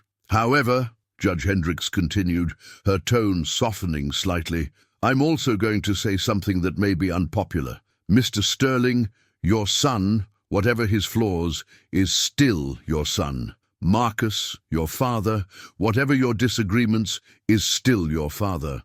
I can't order you to reconcile. I can't mandate love or forgiveness, but I can observe that life is short, that grudges are heavy burdens, and that people are capable of change if given the opportunity. She stood, signaling the meeting's end. My ruling is final and takes effect immediately. The clerk will provide all parties with copies of the formal order. If there are no questions, you're all dismissed. For a moment, no one moved. Then Lily, with her characteristic lack of restraint, launched herself at Arthur, wrapping her small arms around his neck. "We won!" she cried. "We get to stay together!" Arthur held her tightly, his eyes closed, his face buried in her wild curls. When he finally looked up, Sarah saw tears streaming down his weathered cheeks, tears of relief, of gratitude, of overwhelming emotion too complex to name. Sarah felt her own tears flowing freely. Mrs. Pemberton, who'd been standing quietly by the door, was openly weeping. Even Blackwell, who'd certainly won cases before, looked moved by the raw emotion in the room. Marcus and Jennifer stood abruptly, Morrison gathering her materials with mechanical efficiency. They headed toward the door, Jennifer's heels clicking sharply against the floor, Marcus's face set in rigid anger. "Marcus!" Arthur's voice stopped them at the threshold. His son turned, his expression guarded and hostile. Arthur stood slowly, settling Lily on her feet but keeping one hand on her shoulder. For a long moment, father and son simply stared at each other across the room, decades of hurt and anger and disappointment hanging between them like a physical wall. "I'm sorry," Arthur said finally, his voice rough with emotion, "for many things, for prioritizing work over family when your mother was alive, for not grieving in a way you could recognize, for cutting you off so completely when you hurt me. I'm not excusing what you did, either 11 years ago or now, but I'm acknowledging my part in the wound that made you desperate enough to do it." Marcus's jaw worked, emotions flickering across his face too quickly to catalogue. Jennifer tugged at his arm, clearly wanting to leave, but he shook her off. "You have no idea what it was like," Marcus said, his voice shaking. "Watching you work 90-hour weeks, missing every school event, every milestone, every moment that mattered. Mum made excuses for you, said you were building something important, but you weren't building anything, you were hiding. And when she died, when we needed you most, you just disappeared into work even deeper. You didn't cry at her funeral, you didn't break down, you didn't seem to feel anything at all." "I felt everything," Arthur replied quietly. "So much I thought it would destroy me. So I did what I'd always done. I worked. I built. I fought battles I could win because I couldn't face the one I'd already lost. It was wrong, Marcus. It was cowardice, disguised as strength, and you deserved better. And then this woman and her child show up," Marcus continued, anger rising in his voice, "and suddenly you're capable of emotion. You're laughing and playing piano and reading stories. You gave them everything you never gave me, your time, your attention, your affection. How is that supposed to make me feel? Angry," Arthur acknowledged, "hurt, betrayed, all of which are fair. But Marcus, I can't change the past. I can only change now. And right now, I'm choosing to be the person I should have been 30 years ago. I'm choosing connection over isolation, vulnerability over armor, love over fear.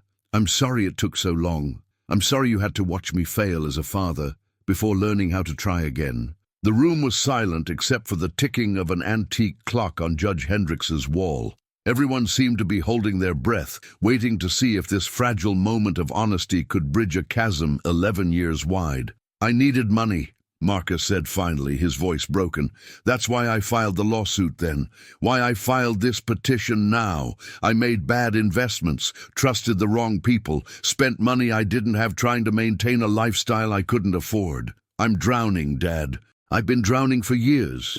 And every time I reached out, you said no. Because giving you money would have been enabling your self-destruction, Arthur replied. Not helping it, but I should have offered something else. Support, guidance, a chance to work for your inheritance instead of just waiting for me to die so you could claim it. That was my failure as much as yours. Jennifer stepped forward, her voice cold. This is very touching, but it doesn't change our financial reality. We're being sued by 3 different creditors. We're going to lose our home in Monaco. You need to stop, Arthur interrupted, his tone hardening. Both of you, not money. Stopping. Stop living beyond your means. Stop making desperate gambles hoping for miracles. Stop viewing my death as a financial strategy. He paused, then added more gently, Marcus, I'll help you. But not by writing checks that disappear into the void of your debt. I'll help you restructure, make a plan, find work that rebuilds your self-respect instead of just maintaining appearances. If you're willing to actually change, to actually try, I'll be there. But the free money stops. The inheritance stops being your retirement plan. From now on, if you want a relationship with me, it needs to be because you actually want a relationship, not because you're protecting your financial interests. Marcus looked at his father for a long moment, emotions warring across his face. Then slowly he nodded. Okay, he said quietly. Okay. It wasn't reconciliation. Not yet, maybe not ever, but it was a beginning, a crack in the wall that had separated them for over a decade. Arthur saw it for what it was, a fragile possibility that could grow into something real if nurtured, or could crumble if pushed too hard, too fast. Jennifer looked furious, clearly disappointed that her husband wasn't fighting harder for immediate money, but Marcus took her arm firmly and guided her toward the door. Before leaving, he turned back one more time. Sarah, he said, addressing her directly for the first time, I'm sorry for what I said about you, for the accusations. You didn't deserve that. Sarah nodded, unable to speak around the lump in her throat. Marcus and Jennifer left, Morrison trailing behind them, and suddenly the room felt lighter, as if an oppressive weight had been lifted. Judge Hendrix, who'd been watching this entire exchange with her characteristic neutral expression, allowed herself a small smile. That, she said quietly, is why I became a judge, not to punish or reward, but to sometimes, occasionally, give people the chance to be better than their worst moments. She gathered her papers. The clerk will have your documents ready by end of business today. Mr. Sterling, I'll be monitoring this case personally for the next 12 months. I expect full cooperation with the assessments and audits.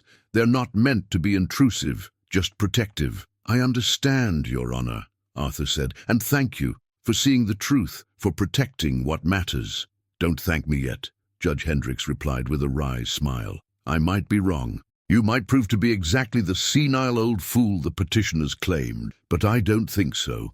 I think you're someone who lost his way and found it again with unexpected help. Try not to lose it a second time. They left the courthouse into a late afternoon that had transformed from grey to gold, winter sun breaking through clouds with almost symbolic timing. The parking garage's harsh fluorescence gave way to natural light that painted everything in shades of hope and new beginnings. In the car, Lily chatted excitedly about everything and nothing, her earlier fear completely forgotten in the joy of victory. Arthur listened with visible contentment, occasionally meeting Sarah's eyes in the rearview mirror, sharing silent communication that needed no words. "Can we have pancakes for dinner?"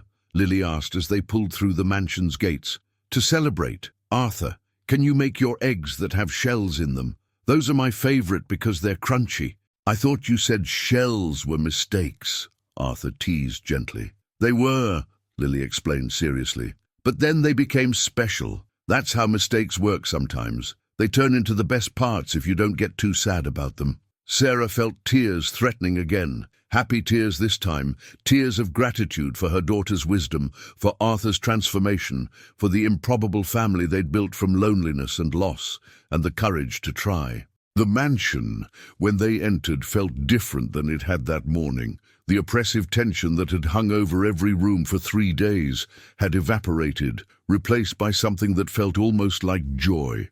Mrs. Pemberton met them at the door, her usually severe face transformed by a smile so wide it looked almost painful. "I received word from Mr. Blackwell," she said. "Congratulations to all of you. This calls for celebration. I took the liberty of preparing a special dinner, nothing with shells, I promise." That evening they gathered in the breakfast nook rather than the formal dining room. All of them, including Mrs. Pemberton, who'd finally been convinced to sit rather than serve. The meal was simple but perfect. Roasted chicken, fresh vegetables from the winter garden, homemade bread that filled the house with warmth and comfort. They ate and laughed and told stories, and for the first time since Eleanor's death 15 years earlier, the Sterling mansion felt like a home rather than a mausoleum. Lily regaled them with detailed plans for what they should do to celebrate properly. "We need a party with balloons and cake and maybe a pony, but only if the pony wants to come." Arthur suggested piano recital might be sufficient celebration, which made everyone laugh, because they were all still catastrophically bad at piano. As the evening wound down and Lily began nodding off in her chair, Sarah carried her daughter upstairs while Arthur and Mrs. Pemberton cleaned up, a reversal of roles that the housekeeper accepted with surprising grace. Sarah tucked Lily into bed in their small room.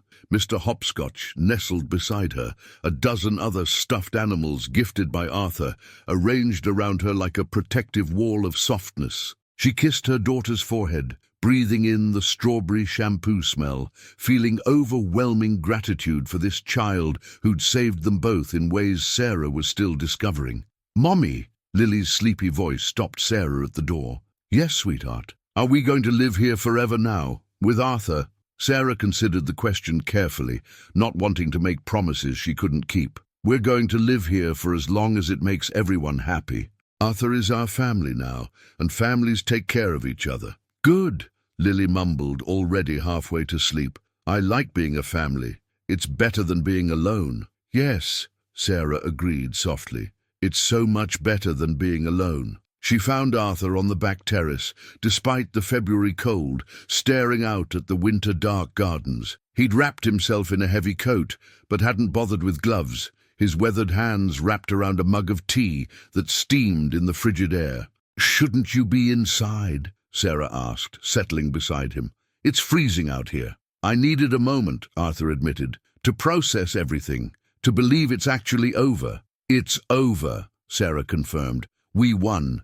You won. Your autonomy, your choices, your right to live your life how you want. It's all protected now." Arthur was quiet for a moment, sipping his tea.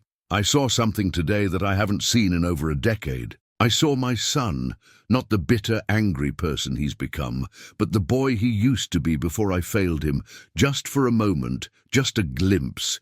It gave me hope that maybe eventually we might find something resembling reconciliation." "Do you want that?" Sarah asked gently. "After everything he did?" "I don't know," Arthur admitted honestly. "Part of me wants to stay angry, to maintain the walls that have protected me. But I'm tired, Sarah.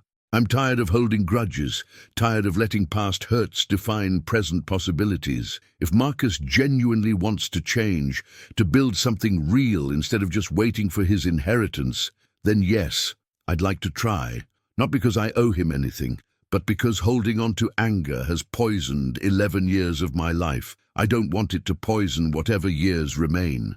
He set down his tea and turned to face her fully. "But more than that, I want to say thank you for everything you and Lily have given me. You didn't just save me from Marcus and Jennifer's manipulation. You saved me from myself, from the bitter, isolated man I'd become. You reminded me that life is worth living, that connection matters more than self-protection, that letting people in is scary but necessary.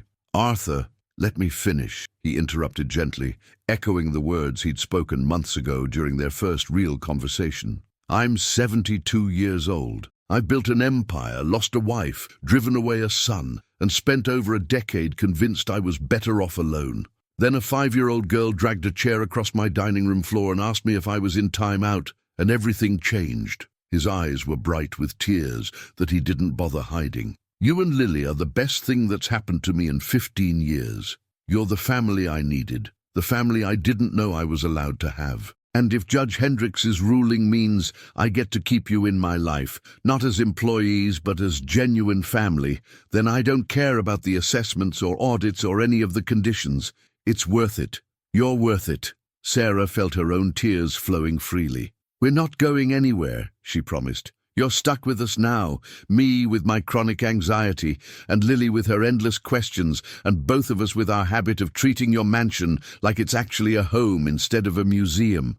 Good, Arthur said firmly, because it is a home now. You've made it one, and I have no intention of going back to silence and solitude and eating alone at a table built for 20. They stood together on the terrace as the February wind whispered through bare branches and the mansion's windows glowed with warm light behind them. Inside, Mrs. Pemberton was probably preparing tea. Upstairs, Lily dreamed, surrounded by stuffed animals and security. And here, on this cold terrace, a lonely old man and a struggling single mother who'd found each other through desperation and luck, and a 5-year-old's fearless compassion stood together, choosing to be family despite every reason the world had given them to stay apart. 6 months later, on a warm August evening, the Sterling mansion hosted its first dinner party in over 15 years. The guest list was small, but significant.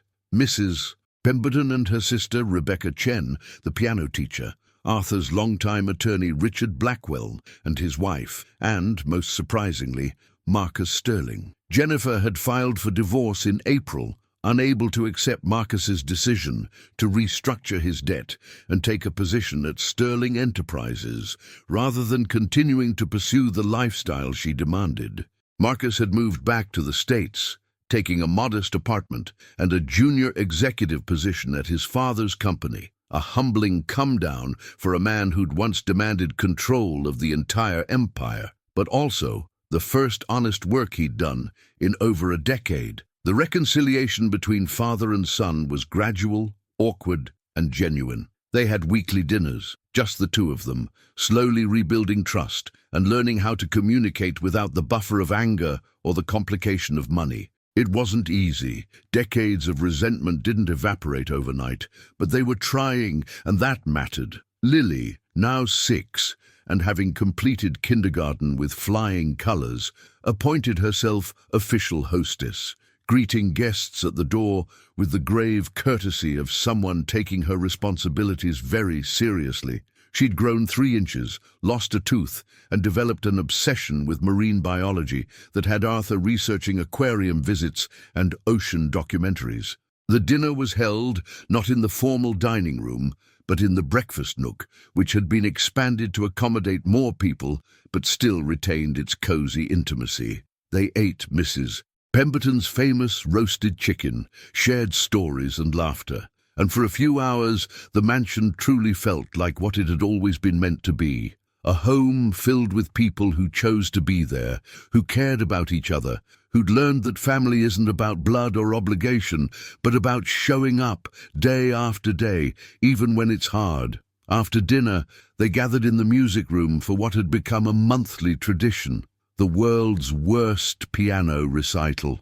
Arthur, Sarah, and Lily played their current piece, a simplified version of Für Elise that they'd been murdering for weeks, and their guests applauded with genuine enthusiasm, despite the missed notes and occasional chaos. As the evening wound down and guests began departing, Marcus lingered, clearly wanting to say something but uncertain how to begin. Finally, he approached Sarah, who was helping Lily collect the abandoned teacups scattered throughout the music room. "Sarah," he began awkwardly, "I wanted to apologize again, properly, not just the words I said in the judge's chambers, but I was wrong about you, about Lily, about everything. You didn't exploit my father, you saved him, and I'm grateful, even though I handled that gratitude terribly." Sarah studied him for a moment, this man who'd caused her so much fear and stress, who'd threatened everything she'd built. But she also saw someone who was genuinely trying to be better,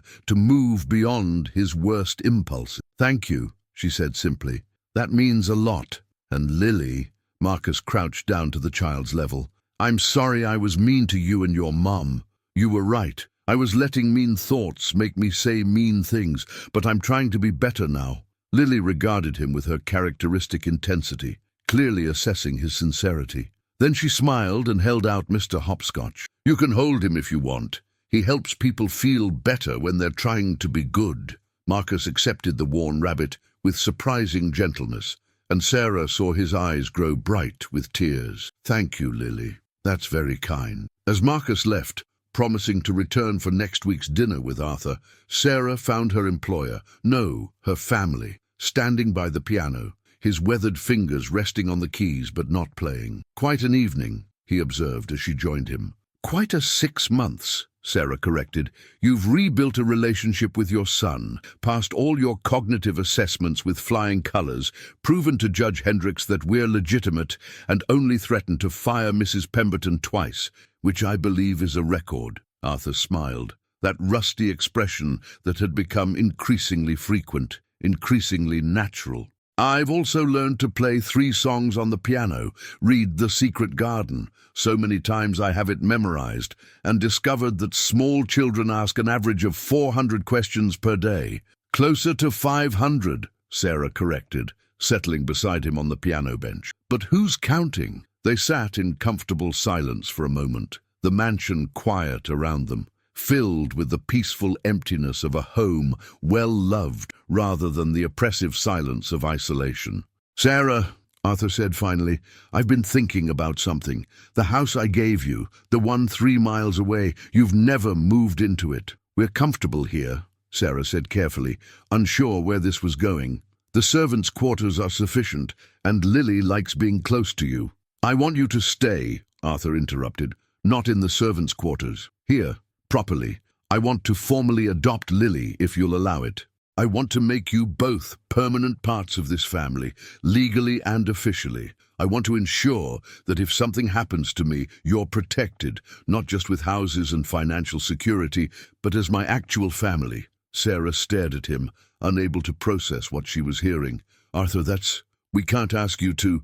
"You're not asking. I'm offering. Begging, actually." He turned to face her fully, his expression more vulnerable than she'd ever seen it. "You and Lily saved my life. Not metaphorically, literally. I was dying in this house, suffocating on silence and bitterness and the weight of all my mistakes. Then you arrived, and suddenly there was laughter and piano lessons and breakfast conversations and reasons to wake up in the morning. You gave me a family when I'd convinced myself I didn't deserve one.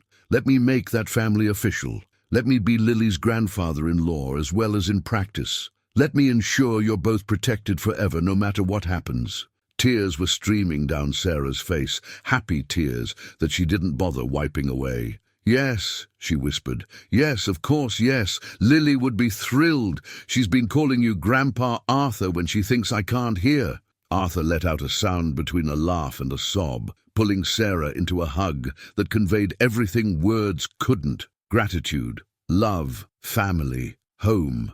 They stayed like that for a long moment, 2 people who'd found each other through loss and desperation, and a 5-year-old's fearless kindness, now choosing to bind themselves together legally and permanently. Upstairs, in the room that had once been servants' quarters, but now was simply home, Lily slept peacefully, dreaming of dolphins and piano recitals, and the grandfather who read stories with funny voices. She was surrounded by stuffed animals and security, loved beyond measure by a mother who'd fought for her survival, and an adopted grandfather who'd learned that the best things in life aren't bought with money, but built with time and attention, and the courage to be vulnerable. The Sterling mansion, which had spent over a decade as a beautiful, empty mausoleum, was finally alive again, filled with laughter and music and the occasional crash of someone dropping something in the kitchen. The 19 empty chairs around the dining table were still there, but they no longer represented loneliness. They represented possibility, space for the family that was growing, for the friends who visited, for the future that was being built one breakfast, one piano lesson, one story at a time. Arthur Sterling had learned what his wife Eleanor had tried to tell him decades ago, that success isn't measured in dollars or empires, but in the people who choose to stay when they could leave, who laugh at your terrible jokes, who drag chairs across dining room floors because they think you look sad and nobody should have to be alone. And in the end, that lesson, delivered by a 5-year-old girl who believed in honesty and kindness and the power of sharing meals, was worth more than everything Arthur had spent his life building, because money could buy mansions and fine china and grand pianos, but it couldn't buy what really mattered, the sound of a child's laughter echoing through empty halls, transforming them into home. And so we reach the end of another unforgettable journey. If this story touched your heart, stirred your emotions, or simply made you feel something, you can help me in 3 simple ways. Leave your like. It's quick, free, and shows me I'm on the right path. Subscribe and turn on the bell to never miss our upcoming stories. Comment below what moment struck you the most in this story. Every like, every subscription, every comment motivates me to bring you more engaging, emotional stories full of twists and turns. And if you know someone who would love this story, share it. Sometimes a good narrative is exactly what someone needs for their day. Thank you for being here with me. See you in the next story.